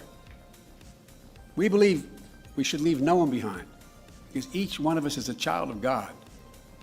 And every person is sacred. If that's true, then every person's rights must be sacred as well. Individual dignity, individual worth. Not a good way to make his point. Individual True. determination. That's America. That's democracy. And that's what we have to defend. Well, it's not America. Look, Definitely. even as I speak here tonight, 27 million people have already cast their ballot in the midterm elections. Millions more will cast their ballots in the final days leading up to November the 8th, excuse me. And for the first time, this is the first time since the national election of 2020, once again, we're seeing record turnout all over the country. And that's good. 27. We want Americans to vote. We want every American's voice to be heard. Now we have to move the process forward. We know that more and more ballots are cast in early voting or by mail in America. True. We know. Yeah, that's Many actually a states good don't start point. counting those ballots till after Not the that I polls close not on that I November 8th. personally care, because I don't think you were like personally launching that word at anybody. But yeah, I think I remember something vaguely about like TOS. Like just mind that, you like, just for the channel's sake. Like I don't care. I'm just saying, like, just for the channel's sake. I personally don't care, and it's not being lobbed at anyone in particular. Like, That means in some directly, cases we anyways. won't know the winner of the election for a few days, until a few days after the election. It takes time to count all legitimate ballots in a legal and orderly manner. True. It's always been important for citizens in democracy to be informed and engaged. Now it's important for citizens to be patient as well.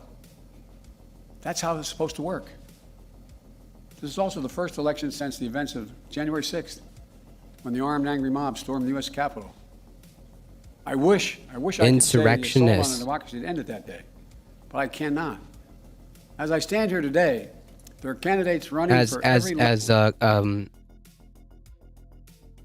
as conservative GOP, as a conservative GOP mob decided to launch an insurrection. Like, be direct, dude. Be freaking direct. Who did that? Who did that January 6th thing? Oh yeah, that's true. There's been state and local elections. True. level of office in America, for governor, Congress, Attorney General, Secretary of State, who won't commit, they will not commit to accepting the results of elections that they're running in. This is a path to chaos in America. It's unprecedented. That's It's true. unlawful. It is It's unprecedented. un-American. As I've said before, you can't love your country only when you win. This is no ordinary year. So I ask you to True. think long and hard about the moment we're in. True. In a typical year, we're often not faced with questions of whether the vote we cast will preserve democracy or put us at risk. But this year we are. This year, I hope you'll make the future of our democracy an important part of your decision to vote and how you vote. I hope you'll ask a simple question of each candidate you might vote for. Will that person accept the legitimate will of the American people, of the people voting in his district or her district? Will that person accept the outcome of the election, win or lose? Simple. The answer to that question is vital. Yeah, simple. If that person has an R next to them, chances are they won't. So it's that simple. I don't understand why he can't be this direct. Jesus Christ. And in my opinion, it should be decisive. On the answer to that question hangs the future of the country we love so much and the fate of the democracy that has made so much possible for us. Too many people have sacrificed too much for too many years for us to walk away from the American project and democracy. Because we've enjoyed our freedoms for so long, it's easy to think they'll always be with us no matter what. Okay. But that isn't true today. In our bones, we know democracy is at risk. But we also know this. By It's within our power, whom? each and every one of us, to preserve our democracy. And I believe we will. I think I know this country. I know we will. You have the power. It's your choice. It's your decision. The fate of the nation, the fate of the soul of America lies where it always does, with the people, in your hands, in your heart, and your ballot. My fellow Americans, we'll meet this moment. We just need to remember who we are. We are the United States of America. Don't worry, There's folks. nothing- the nothing fever beyond our will break. capacity. If The we do it fever together. will break, folks. May God bless you all. May God protect our troops. May God bless those standing guard over our democracy. Thank you, and Godspeed.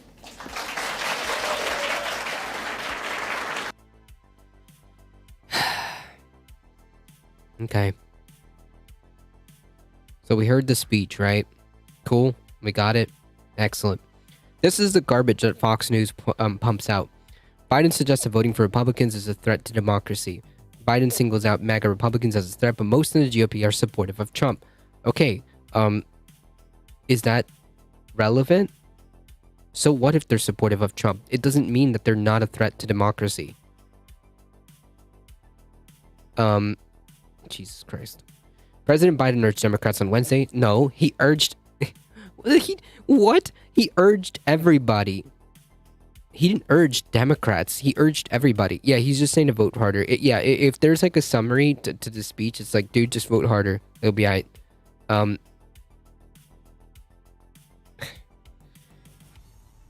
No, he's urging everybody to show up at the polls during next week's midterm election or allow the dark forces at their power to chip away at American democracy, which is the Republicans. Biden urged a crowd of supporters at the DNC event inside the Union station in Washington, D.C. not to take election for granted. True, the president argued that Democrats had to show up at the polls. No, he argued everybody had to show up at the polls because Republicans could not be trusted with political power.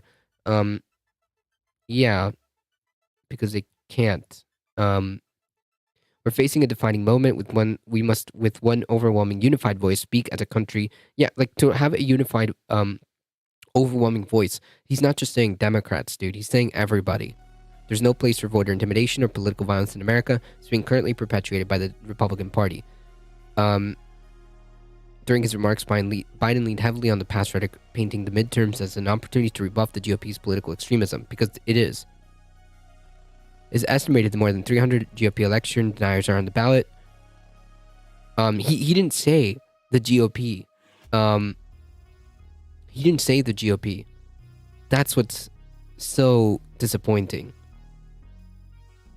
Anyways, hello from Russia. Howdy. Biden's comment comes less than a week for House Speaker, blah, blah, blah, blah, blah, blah, blah. And here we start talking about whataboutism, right? Recent polls show voters, however, not buying the rhetoric amid 40-year high inflation. So we got to reel it in. Reel it into inflation, something that has nothing to do with Biden. While Biden's approval rating has rebounded, this month, a Fox News poll found that Republicans lead Democrats among likely voters on the congressional preference ballot, not the Senate, though. The same poll found 89% of voters said they were extremely concerned about inflation and higher prices. 74% said the same thing about the nation's lingering political divisions. Okay. Joe Biden promised unity, but instead has demonized and smeared Americans while making life more expensive for all. How, though?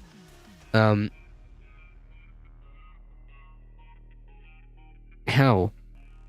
While Republicans remain focused on the issues that matter most to voters, Biden and Democrats are flailing in the final days because they have lost touch with the concerns of families struggling to get by. That doesn't take away... this whole thing was a speech about democracy. That was the title and premise of or thesis of the speech. It's about democracy. If we were going to have like a speech on economics, then you could, talk about that, but whatever. Some Republicans were quick to denounce Biden's comments. Why, though? He never said Republicans, even though he should have. But it's funny how Republicans are the ones who are getting all ruffled when he didn't actually name them. Kind of telling, right? Saying that the president was attempting to boost electoral prospects of Democrats through fear-mongering. Fear-mongering is what Republicans do. Every accusation, again, every accusation is literally a confession with these people. Never fails. Never fails.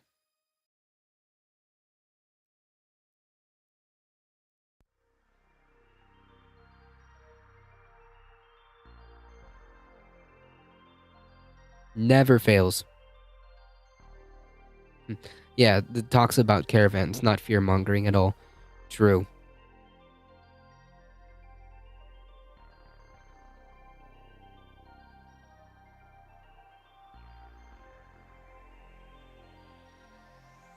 Every single accusation is a confession with these people. Never fails. You can't talk about his policies that have driven up the cost of living. Which policies? Dude, inflation is like a global phenomenon, my guy. My brother in Christ. Inflation is a global phenomenon. Unless you have like a specific policy in mind, which they don't. They'll never actually point to an actual policy. Just vague posting. That's it. So anyways, this Fox News article wants to point your attention away from the actual point and then say like, well, actually what we need to be talking about is blah blah blah blah blah. Unreal how Fox News does this, and people buy it hook, line, and sinker. They'll start talking about, yeah, like Biden suggested voting for Republicans is that democracy. Oh, wow.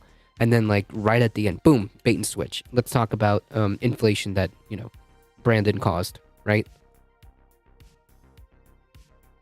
Amazing.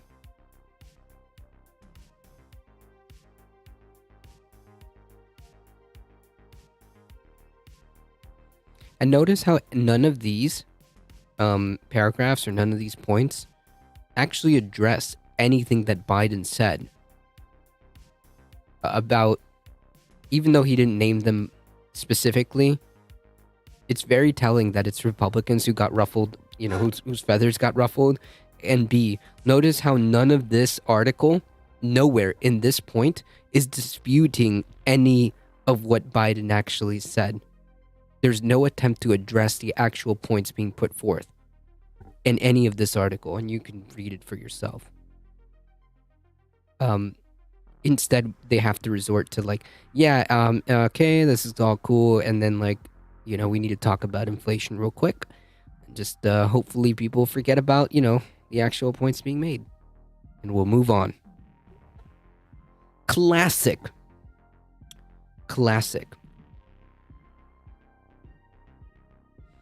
All right.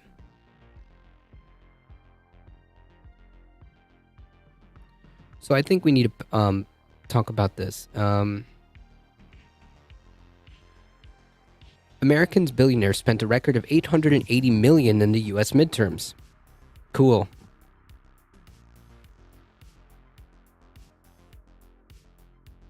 America's billionaires spent a record of $880 million in the U.S. midterm election so far, with the most spending favoring Republicans. Yikes. Billionaire spending is up 44% over the 2018 midterms and is expected to approach $1 billion by next week. According to Americans for Tax Fairness, which analyzed campaign contribution data from Federal Election Commission compiled by nonpartisan campaign finance watchdog Open Secrets. While U.S. billionaires poured $1.2 billion into the 2020 presidential election, cool, very good system. Their outsized spend in the midterm showed just how much is at stake for wealthy donors of both parties heading into the holy shit. There's not much sugarcoating this, is there, right? Jesus Christ. Oof. Not much left to sugarcoat here, right?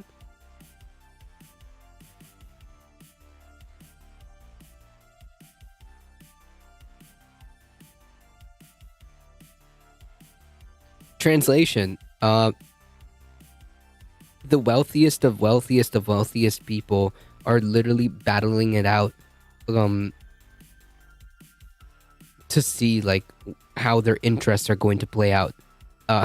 Jesus Christ.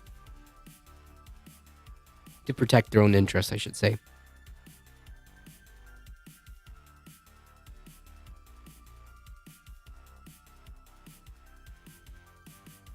At what point do we say that this money could have a better use? Like much like all advertising money in general, I see an advertising crisis coming. Maybe, I don't know. It's just unbelievable to me that it's this open.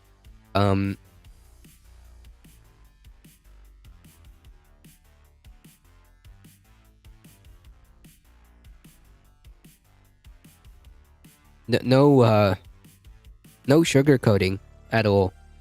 It's just to show how much at stake is for the wealthy people heading into Tuesday's contest, to see which one how strong they are to protect their interests. What I would like to know is why American elections take 4,000 years to resolve, and almost all of the democracies can resolve an election in 48 weeks. The American electoral campaign are total distractions from actual governance. Yeah. Well, we don't have a perfect system. Far from it. I think like part of it is because we have such a decentralized way of holding elections. It's like a double-edged sword. In one way, it makes it incredibly hard. Why do I keep getting scam calls? Should I answer this? Like, who's calling me at almost 7 o'clock?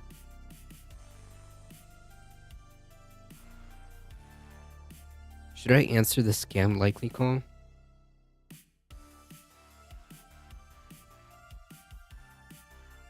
Nah.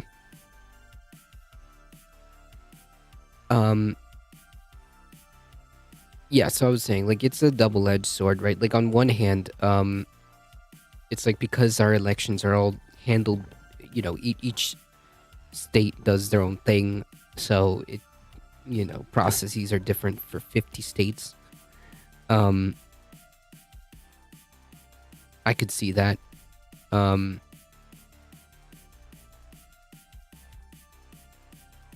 I could see that being an issue, but I can also see like a way of like making sure that, cheating is a lot harder.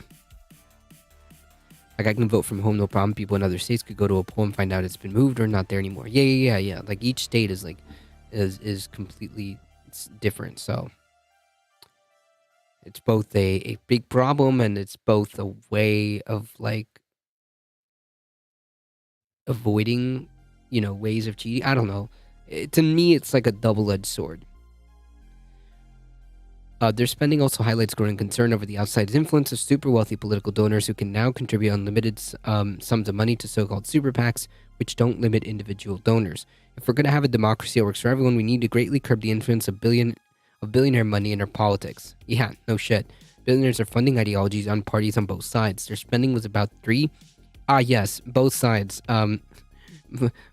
Yes, billionaires funding both sides. Yes, this makes sense. Billionaires are truly at the vanguard of the socialist movement. I agree. I can same with weed. I can have it delivered and people in our states will be put in jail. Yep. Should just be legal. Their spending is about 3 to 2. Oh wait, I'm misreading this. Both sides meaning both parties. I'm misinterpreting this. It's both sides meaning both parties. Which Simulacra just opened my eyes to that. They fund both sides that they pull regardless who wins. Yep. Yeah, they should eliminate, not curb. Conservative groups or candidates, according to the report, their funds accounted for 7.4 of all the money received from any source by federal candidates, parties, and political action committees this election cycle. They account for 10% of the total money raised by PACs so far. Their funding totals doesn't include spending in local and state races. The top donor is George Soros, who has contributed over $128 million to the midterms. Most of his funding has gone to super PACs. Super PAC Democracy 2, which backs liberal causes and Democratic candidates. The second largest billionaire donor was Richard Yohine, the Wisconsin shipping supply magnate. His wife Elizabeth, who had contributed $67 million to Republican candidates. Their biggest recipients had over $20 million each. Was a Club for Growth Action Super PAC and a Super PAC the Yohines created themselves called the Restoration PAC to fund conservative Senate and House candidates.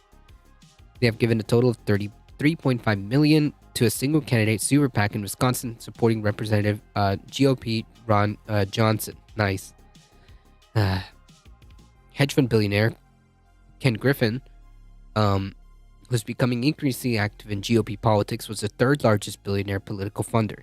Griffin has donated $66 million so far. According to the report, he has given to Senate Leadership Fund, Congressional Leadership Fund. Griffin, who recently moved to Florida from Chicago, has long battled Illinois Governor Pritzker, spent an additional $50 million on the unsuccessful GOP primary campaign of Richard Irving in his run for Illinois governor. Anyways, I think we can go and continue down the list of how wild and disproportionate amount of money and power that these people have, just for the sake of, seeing and looking out for their own interests. This is wild that this is allowed. This is wild.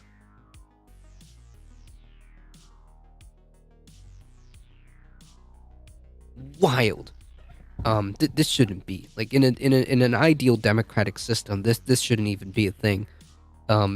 This should all be like publicly funded elections or something like that.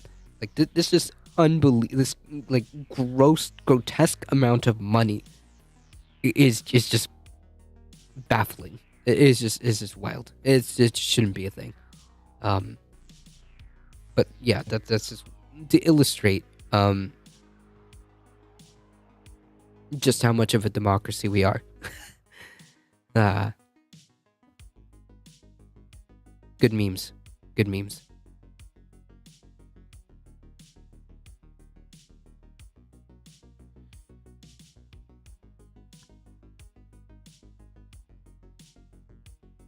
A coptocracy.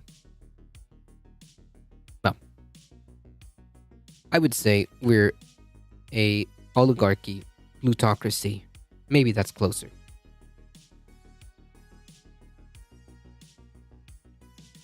Surfer McGritty, welcome. How's it going, folks? If you have a moment, take a second to go to twitch.tv/Surfer McGritty or just click the link.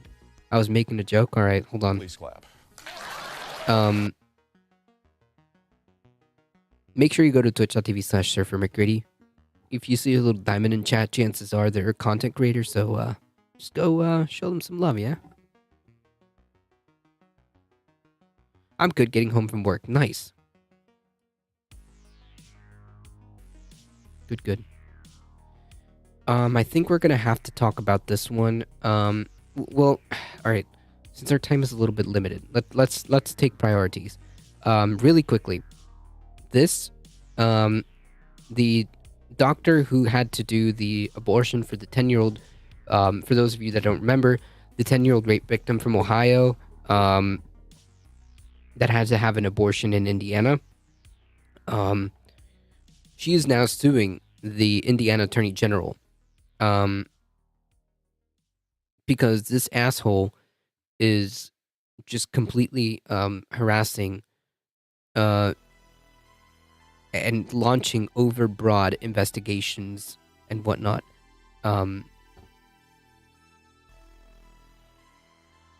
Because she's been under scrutiny for essentially doing what needed to be done for this 10-year-old rape victim. This guy had zero compassion or zero understanding or care, zero care, I should say, for the 10-year-old victim. Instead, he decided to launch his own crusade against this doctor. And now she's suing him. That's basically the TLDR of this story. And I'm glad that she is, and I hope she wins. Because F this guy. He's a creep. He's disgusting. And a complete a-hole. He had so little concern for the actual 10-year-old rape victim that he felt the need to engage in a crusade against the doctor, who's just doing, what she's supposed to be doing. So F that guy.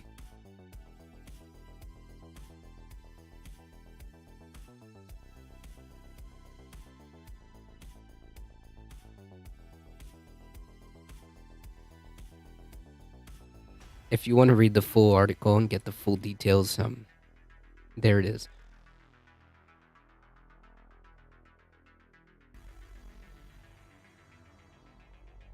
For a moment, we have a little bit of a blip in sad news. Dr. Oz passed Fetterman for the first time after the Pennsylvania debate. This is pretty self-explanatory. It's still within the margin of error. It's still a very tight race, 48 to 46, which is unfreaking real. And this is going to be determined. This race is literally going to be determined by which way these 4% of undecideds will go.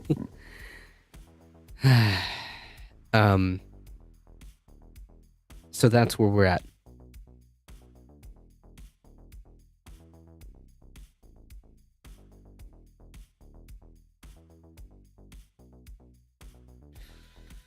Yeah. This story is like pretty much summed up by that Surfer McGritty. Just FFF is basically like the takeaway from this story. I just hope that people don't vote third party this year. This is not the year to vote third party. Oh yeah, I agree. I agree. Like, I know that this comes up every time, and I understand, the arguments. But I think that like the core focus should be pumping the brakes on this whole like um fascism thing. Um, I think that we should be deploying every tool that we have. And if you ask for my opinion, again, if you ask for my opinion, you should use that tool. Um, don't leave it, don't leave it on the floor for the GOP to pick up, because they will use it. And, it's not the end all be all, but at some point we gotta pump the brakes on this fascism train. And then, we gotta do what we gotta do. It's very scary prospect. Of seeing like the scariest prospect. Think about this, chat. The scariest scenario, the scariest prospect or possibility, I should say, is to come find out that we have a Republican Senate, a Republican House, and then because that propelled them, because that gave them, confidence because of those wins, we end up with a GOP president in 2024, and they have a Supreme Court that basically allows them to do whatever the heck they want. I mean, just think about that for a second. I'm just saying, consider that scenario, and consider just how real that scenario could be, and the ramifications that come with it. And I hate that it's like come to this, but it is what it is. In my opinion, Fetterman has control of his mental faculties more than 2, sometimes 3 members of the Senate. True. Yeah. So this is where we're at. With this, and this is, I think, a good race to kind of put a bellwether of how things can go. It's not the end all be all, but it's a good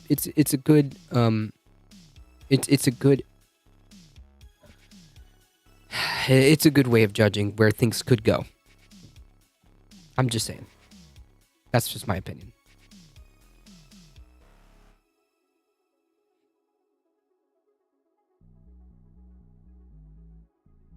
I'll make some calls over the weekend for Fetterman. I'm so worried right now.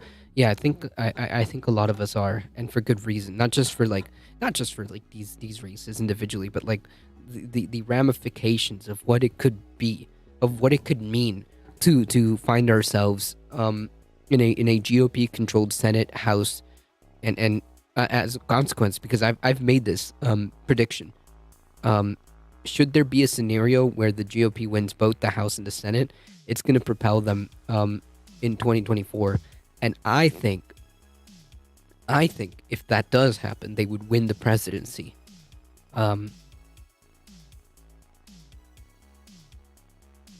Yeah, and then we're into some scary waters if that happens. Who knows? Who knows? All bets are off at that point. Not something I want to think about. So, yeah.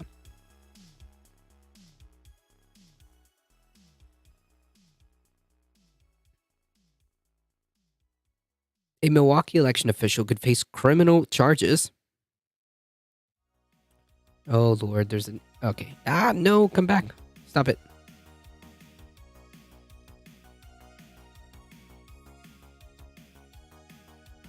A Milwaukee election official could face criminal charges accusing her of fraudulently requesting ballots reserved for members of the military and sending them to a Republican lawmaker known for embracing unfounded conspiracy theories about the 2020 election. Like, this is the thing that light gray Brandon was talking about right here. Milwaukee Election Commission Deputy Director Kimberly Zapata of South Milwaukee was fired by the mayor after this week after Johnson discovered that she had requested the ballots. Johnson said Zapata's actions may have been to show that voter fraud was possible. Well, no, it isn't, because you got caught and now you're fired and now you're facing criminal charges. Good, congratulations. Please continue to test the system. If the Arts control both chambers for the next 2 years, I think that'll actually hurt their chances at the president. You think so? I think it's the opposite. I think it will embolden their base and kind of bring it home for them. I don't know. Maybe I could be wrong. This is all just like speculation at this point. We can play speculation games all day. But I see it as like if these folks win both the houses, I think that'll propel them. Republicans generally politic better as their opposition party. Yeah, but I don't know. I just got a feeling, and I don't like it. I don't like it.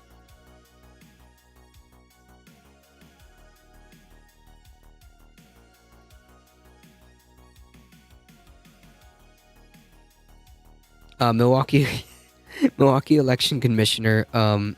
Oh yeah, okay. So this has every appearance of being an egregious and blatant violation of trust. Election integrity is absolutely integral, and it's absolutely essential. Milwaukee County prosecutors, Alio with the 10 biddies again. Welcome back. Milwaukee County prosecutors are considering charging Zapata with malfeasance in office, a felony, and illegally requesting a ballot, a misdemeanor. A source told the Milwaukee Journal. Well, yeah, I mean, I think it's more likely than not it's going to be a Republican in 2024 regardless, though. Oof. That doesn't make me feel any better. That doesn't make me feel any better, my dude. My fam. It doesn't make me feel any better. Oh, man. Because if that's the case, then it really is GG, depending on how bad these midterms go. Jesus Christ. Oh, God.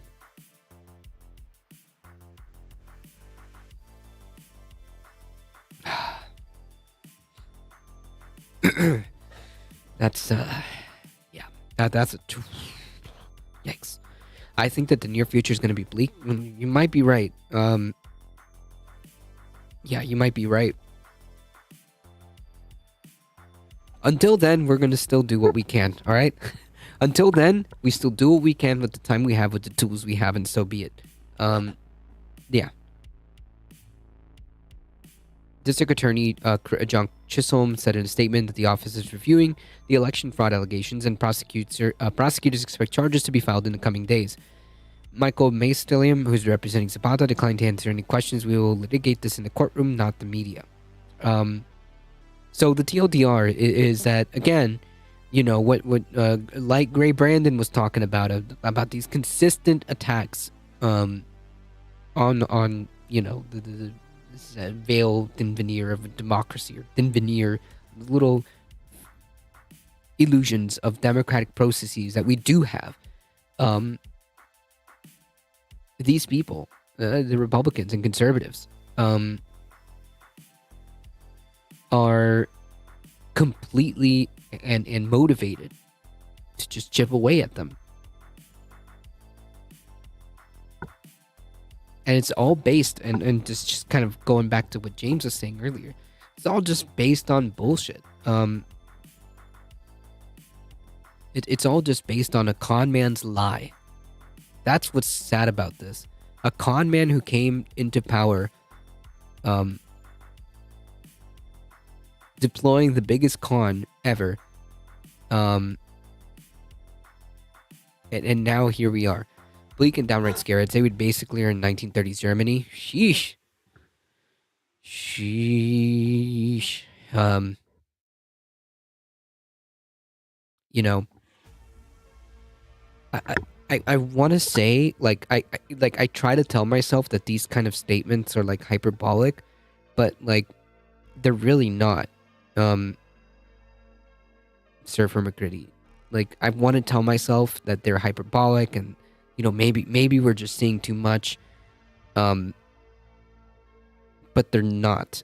And I think that like if you talk to these people long enough, you'll come to realize like they're not kidding and they're very serious about this. I think it's part of these problems resemble kind of Pandora's box. It's out now and it ain't going back in. Yep. This internet has allowed extreme partisan bubbles to go nuclear, and it's going to take a lot of hard thinking and try to formulate ways around null effects. Yep. It sucks that I'm right. I wish I wasn't, but I feel like the more I say it, the more I tell and try to tell deluded people they might see the light. Maybe. You know what kind of like opened my eyes just a little bit because like, I too like to engage in the copiums. I too like to huff the not copium, hopium, is the correct word. I too like to huff the hopium from time to time and maybe like tell myself that, maybe it's not that bad. Maybe I'm just like, reading the news too much. Maybe I'm just seeing things, that are just like, maybe I'm like, over exaggerating what I'm seeing.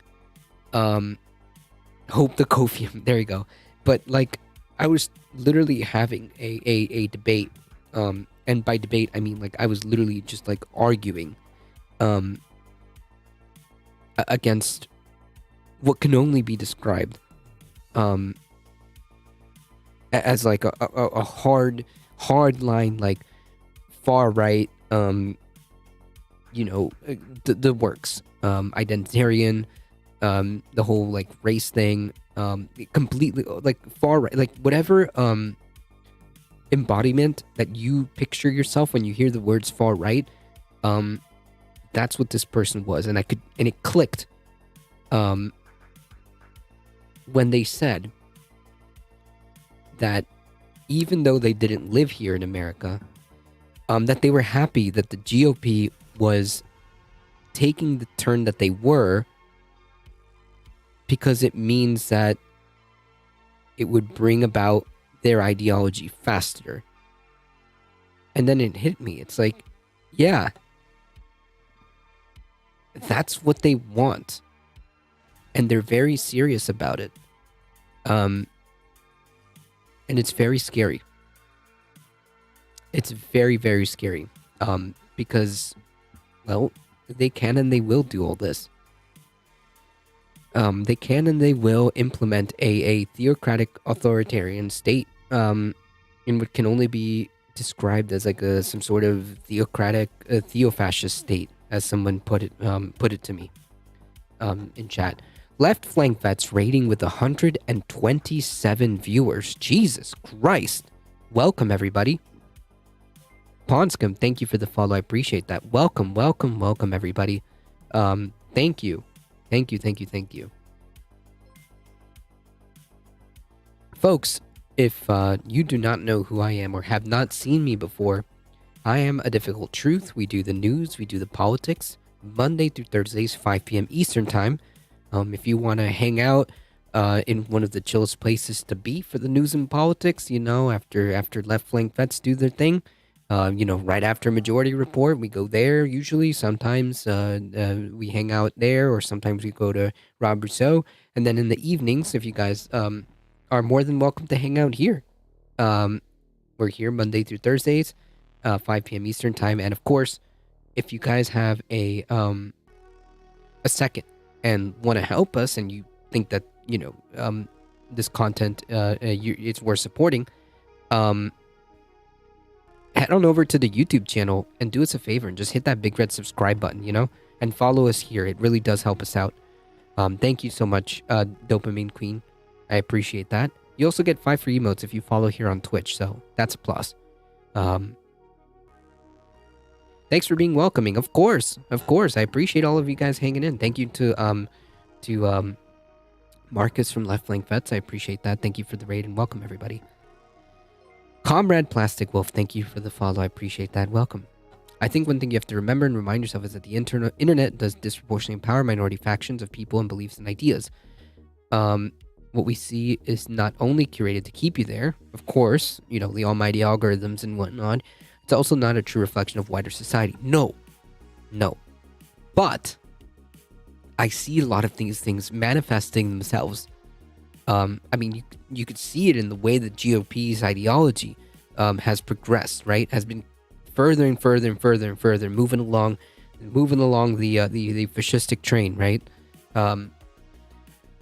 Democracy is still functioning despite attacks, but only because, well, I can only speak to the what happened here in the United States, right? I can only speak to what I saw and what I believe in my opinions, right? As the way I see the world is the way I can describe things to you. But the reason why it's functioning, and I use that word loosely, right? Is because a handful of people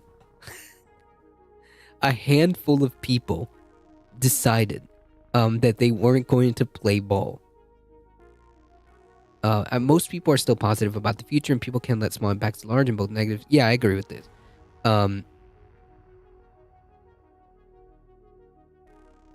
Yeah, people can't let the small impact of large and both positive and negative contagious, and it's kind of up to you to decide what you spread and people catch from you. That's still your choice. Yeah, no, I 100% agree. What you say, especially if you has a responsibility to that you should have as a content creator, or as someone who has an audience, whether it be small of 2 people or 200 people, it really doesn't matter.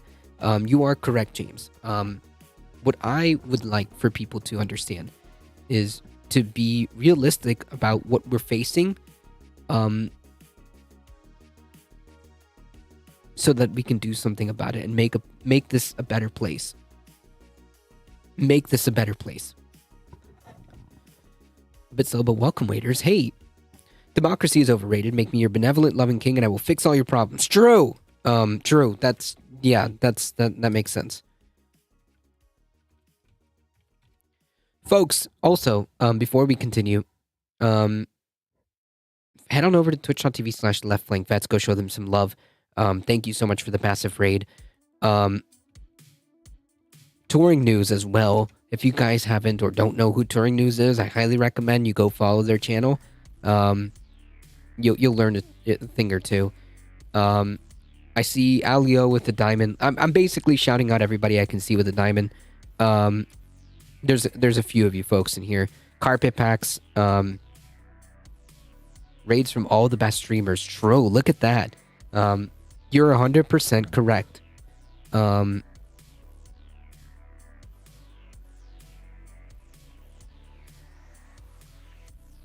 So if you see a diamond in chat, chances are they're a wonderful content creator. So please go show them some love. The problem is that people don't always see where we are. That's the problem. You have to start some level ground. If you can't agree that the grass is green, how can you move forward? True. That's my argument. Yeah. I've had this concept. I've actually said this before to James and to chat. I've actually said that, obviously, how am I supposed to deal? How are we all as a society or as people that interact with each other? How are we supposed to have a conversation if we can't even start at the basic level of reality? If we can't hit that reality, that base level of reality, this is going nowhere. Nowhere. But yeah, I agree.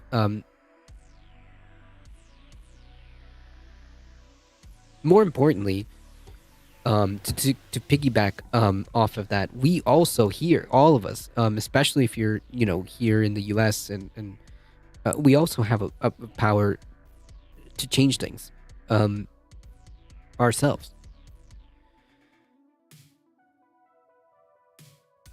I think there's a healthy kind of concern you can have for democracy without framing it in a way that fuels the negative spiral. Democracy is good because it's diverse, not because it excludes.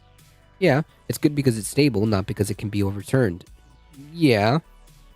It's good because it should give people a sense of place and a purpose and a voice. Yeah. In an ideal world, this is all all correct. It shouldn't shut people out because of who they are. Our societies are not perfect democracies, but we got to decide if it gets closer or further away. Yeah, that's a fair point. We are at a point where we get to decide just how, as I mentioned earlier, you are here on the fascism scale, right? We get to choose that.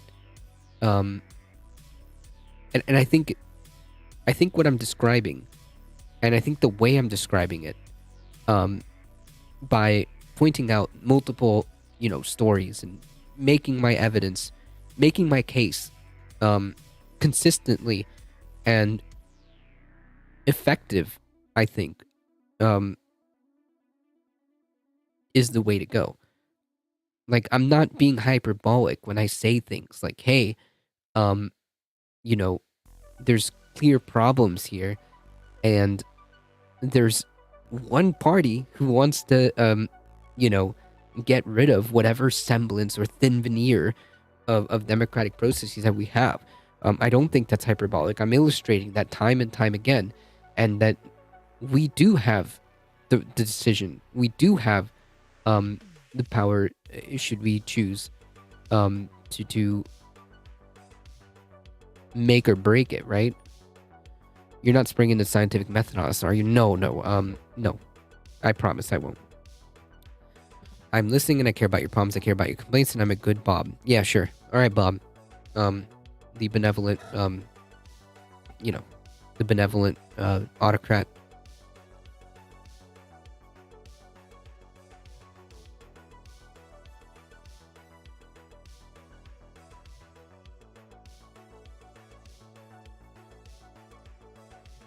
My point is, I hope people see where we're at. Um, I hope people see where we're at and just how like serious the ramifications are of what a world could look like.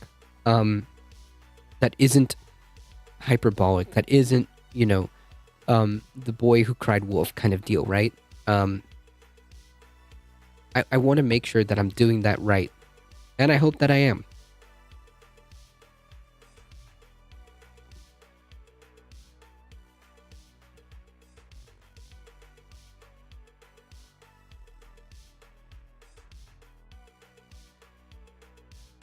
And I hope that I am. Holy City 2012, thank you for the follow. I appreciate that.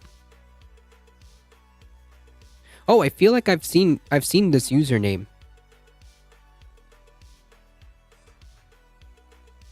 Holy City, are you a majority reporter? I feel like I've seen your username. A Brave New World as close to perfection as possible, the Star Trek or Luxembourg. Star Trek is pretty poggers.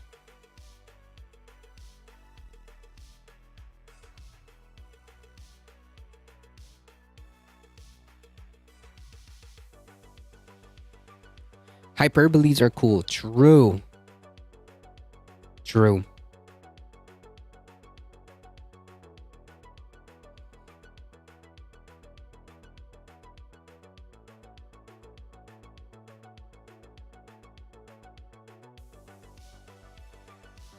I've been following Sam for a long time. Yes! Okay, so I knew I've seen your username for a while. Okay, cool. Hey, welcome.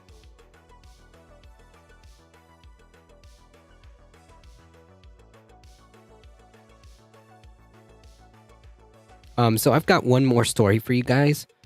Since Left Flank Vets decided to be incredibly generous and drop all of you wonderful folks here, I feel like this kind of needs to be gone over again, because, like, again, it just kind of speaks to the whole thing that I've been talking about this entire time.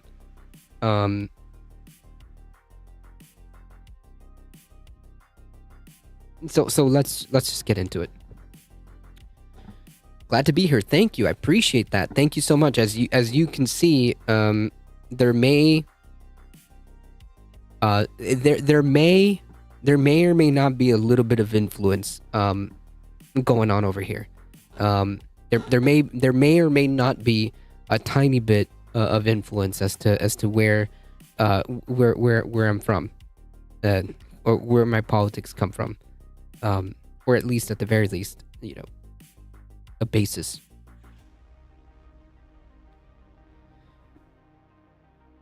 Yeah, it's the beanie that controls us. Yeah, the beanie is the almighty power that controls chat. Whatever the beanie says is what we do. From IKEA, true. Shh. It's shh. Yes. We can't speak too much. Okay, we've already said too much. Irate lump. We've already said too much. All right. This one's important, folks. Because like I think it's like super relevant to my points that I was saying.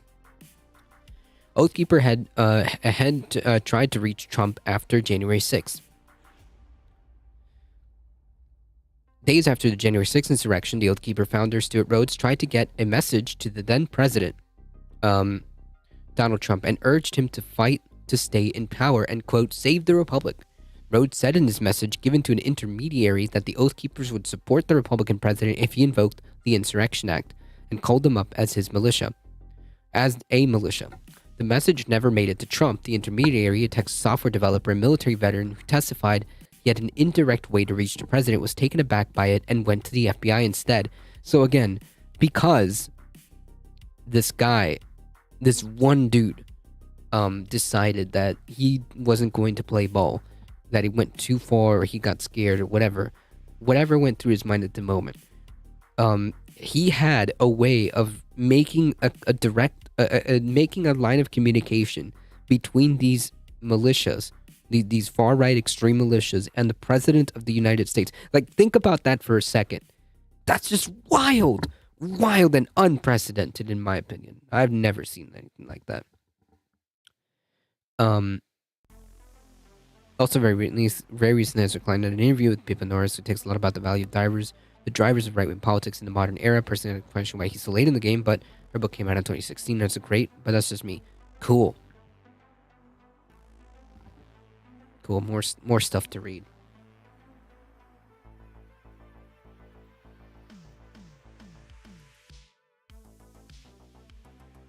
I have to copy this and bookmark this.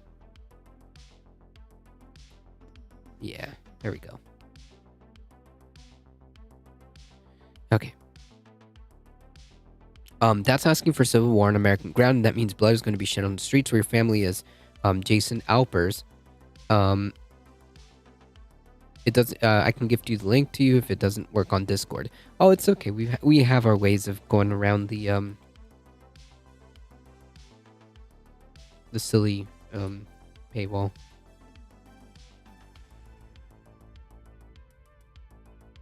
Yeah, we have our ways.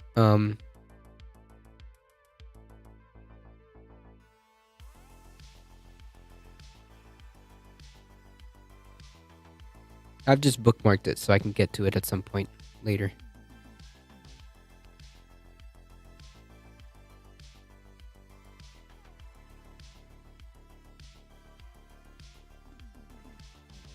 Oh, even better. I can just listen to it?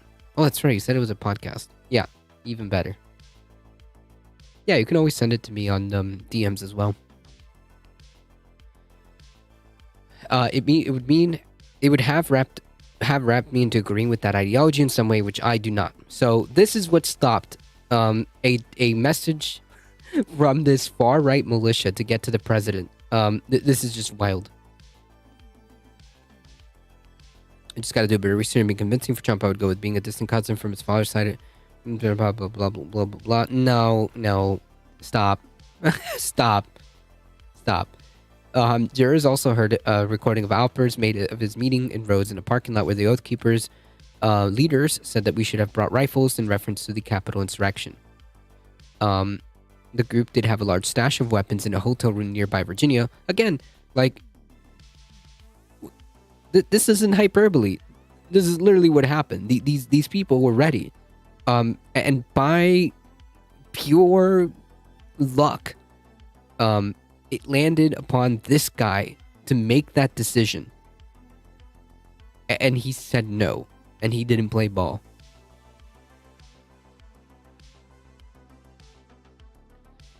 The FBI also traced more than 17,000 in firearm parts, magazines, ammunition, and other items that Rhodes purchased after the insurrection. Harper's testified as prosecutors began to wrap up their case against Rhodes and 4 associates in the more serious case stemming from the January 6th insurrection to go to trial yet.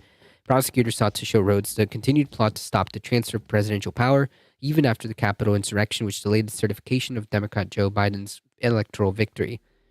Alpert's connection to Trump is unclear, and he didn't elaborate on how he could have got this message to him. Alpers went to FTI a few months later with the recording of his mid-January 2021 meeting with Rhodes. The two had a mutual acquaintance, and Alpers agreed to meet the anti-government group, that's one way of putting it, to potentially pass along a message to Trump. That's wild, folks. Just take that in for a second. He met Rhodes with a group of supporters in a parking lot of an electronics store in the Dallas area. Alpers recorded with the meeting on a thumb drive recording device to protect himself, and he ensured that he had an accurate depiction of the message. After chatting with Alpers, Rhodes wrote down a message for Alpers on the phone for the president. In it, Rhodes implored Trump to invoke the Insurrection Act and promised the Oath Keepers would support him if he did. You must use the Insurrection Act and use the power of the presidency to stop him. All us veterans will support you, Rhodes wrote. If Trump didn't act, Rhodes warned that Trump and his children would die in prison. In the meeting, Rhodes also vented his frustration with the president to a new acquaintance. If he's not going to do the right thing and he's just going to let himself be removed illegally, then we should have brought rifles. Jesus Christ. We should have fixed it right then and there. Fixed it right then and there, meaning we were completely on board with the idea of inflicting mass casualties on lawmakers, including the Speaker of the House and Vice President. Rhodes and his co-defendants are the first among hundreds of people arrested in the Capitol insurrection to stand trial in seditious conspiracy, a rare Civil War era charge that calls up to 20 years behind bars. The stakes are high for the Justice Department, which last secured such a conviction at a trial nearly 30 years ago, and intends to try 2 more groups on this charge later this year. Rhodes' lawyers said their client didn't commit seditious conspiracy because he believed Trump was going to invoke the Insurrection Act and called the Oath Keepers as a militia to put down what Rhodes saw as a coup by Democrats. Oh yeah, no, that excuses it completely. Yeah, 100%.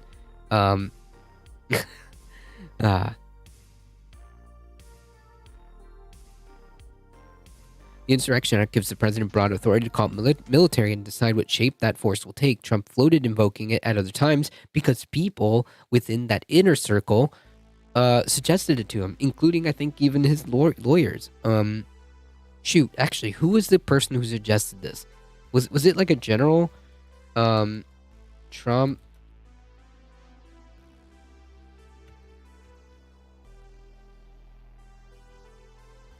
Oh God.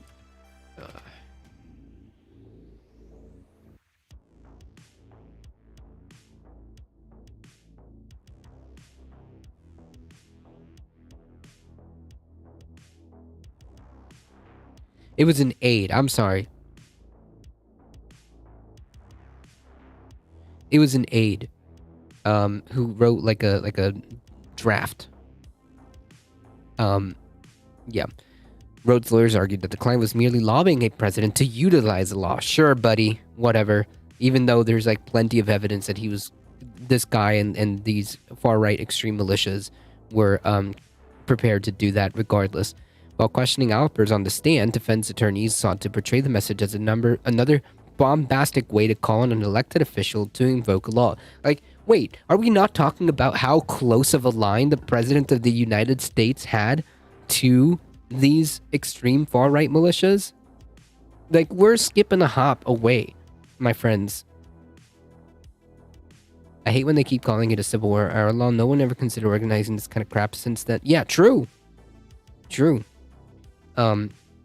But nonetheless, like, are we just gonna gloss over this idea that you know the president had like a skip and a hop like away, like not that many layers removed from a far right militia, was completely prepared to deploy rapid response forces who had a cache of weapons ready. We're not gonna talk about that? Okay.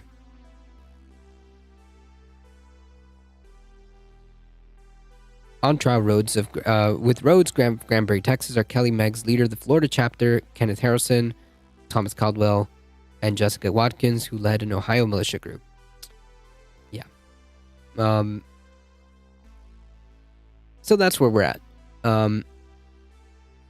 That's what light gray Brandon was talking about. And this is what I'm talking about when I say like Republicans fundamentally are incompatible with democracy. When you have a president um, who is basically a skip and a hop away from having been told to like listen, you've got like the support of like these far right militias who are ready, to literally, do this for you. Every senator could start his own. No, this is not normal. None of this is normal, my friend. None of this is normal. It is not normal for the president of the United States to potentially have like a skip and a hop away from like just ordering a private militia.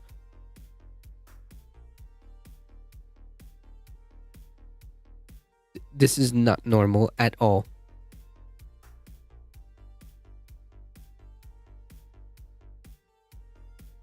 This is not normal at all. This shouldn't be the case. This should be like unprecedented, right? Can you imagine if like Joe Biden had like, I don't know, like, for the sake of argument, because we know that conservatives always think that every single Democrat is a socialist republic, is a socialist communist, whatever, that's how they think.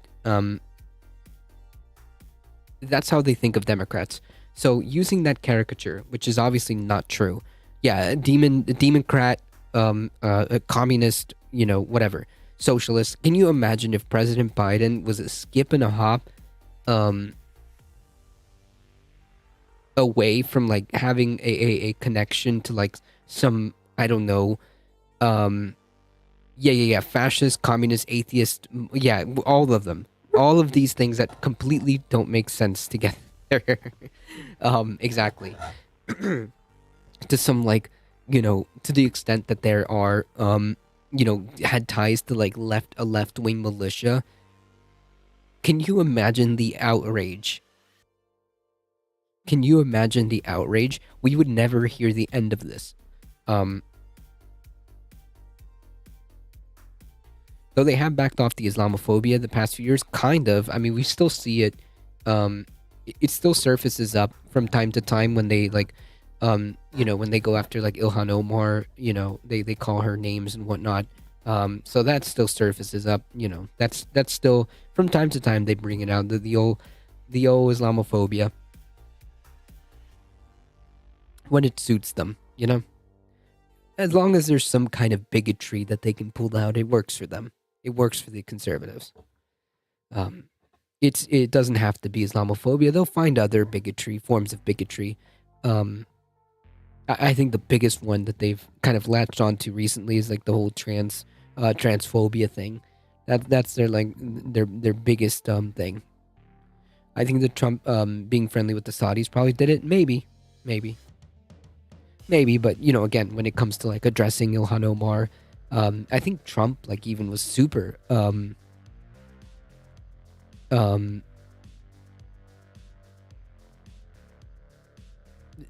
super Islamophobic to like Ilhan Omar. He even called her like names and stuff like that. I believe they tried to tell Joe to Antifa during the election because one of his campaign staff donated to a bail fund once. Oh, nice! Wow, dude. And that must have been like I've completely forgot about that. That must have been like a massive scandal on Fox News. That must have been the talk of the town.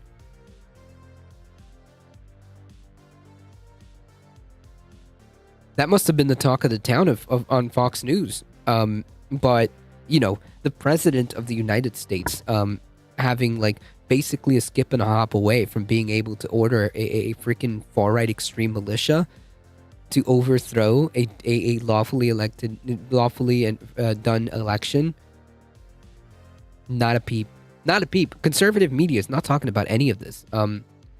If you go on like Fox News, if you go on Fox News and stuff like that, they're not talking about this. They're not talking about this, the trial and the details of how scary things really were that day, and the people involved and how close Trump is to all of this. The Muslim ban when the protesters broke out in the airports. Yeah. Yep.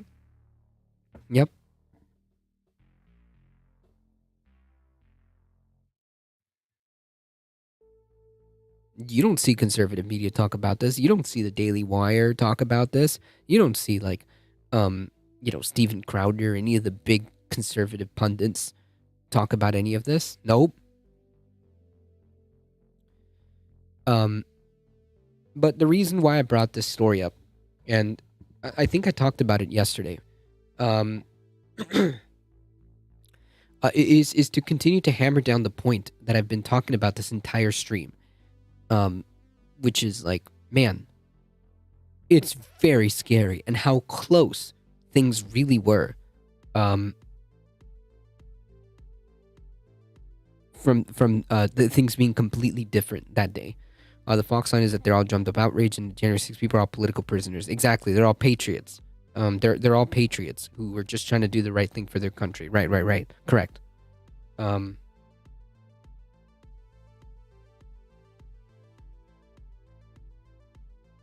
Right. But yeah, to illustrate that this is not hyperbole, folks. The stuff that I'm talking about, that's saying, and Surfer McGritty was talking about, it is not hyperbole. Um,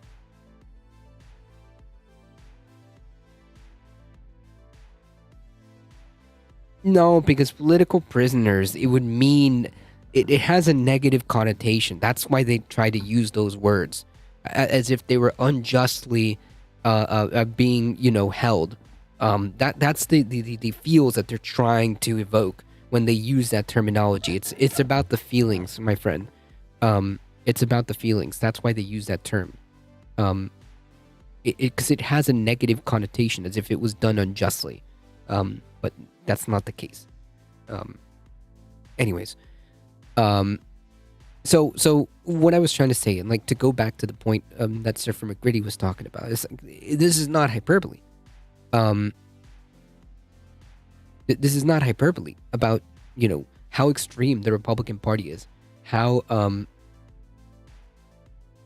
close things could have gone differently, and how much of a danger these people are in regarding whatever semblance of democratic systems that we have.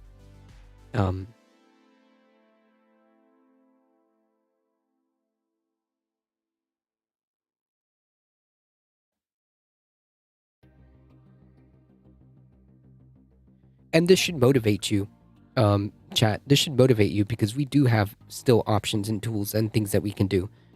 And as long as there's still time, as long as we have time and tools, we should be doing what we can.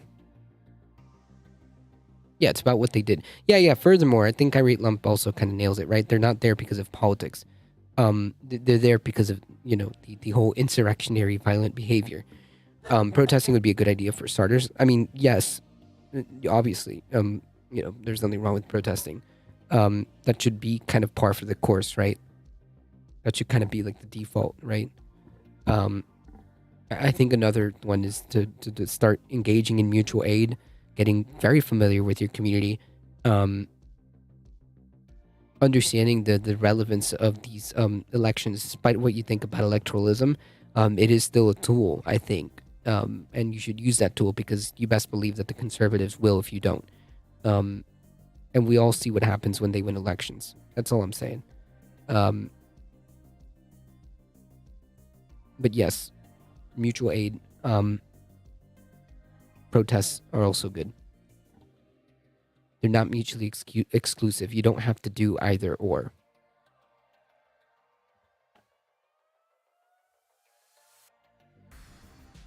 And that there's still time, folks. As long as there's time, as long as there's tools that we can use, we should deploy them.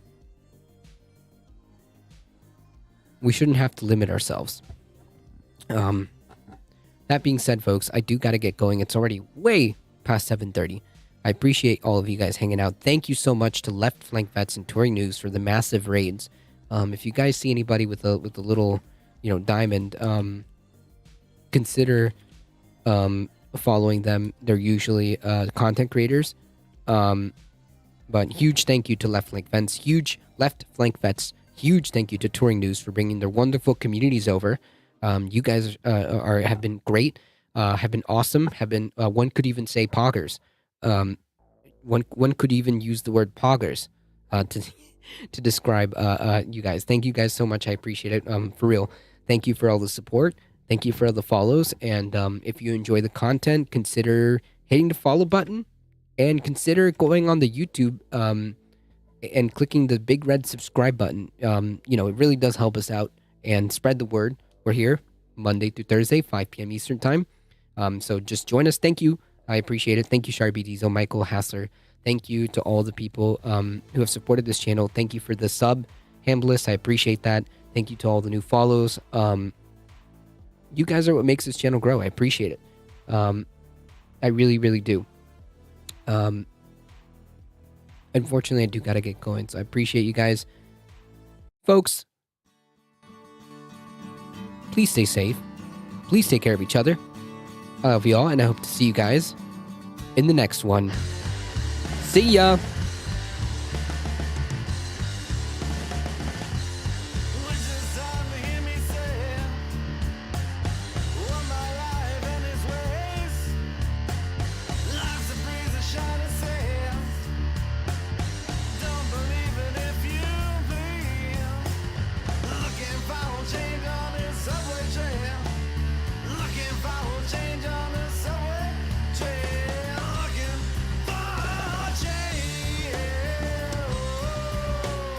All right, folks, hang tight. We're heading out in 5, 4, 3, 2, 1. See ya.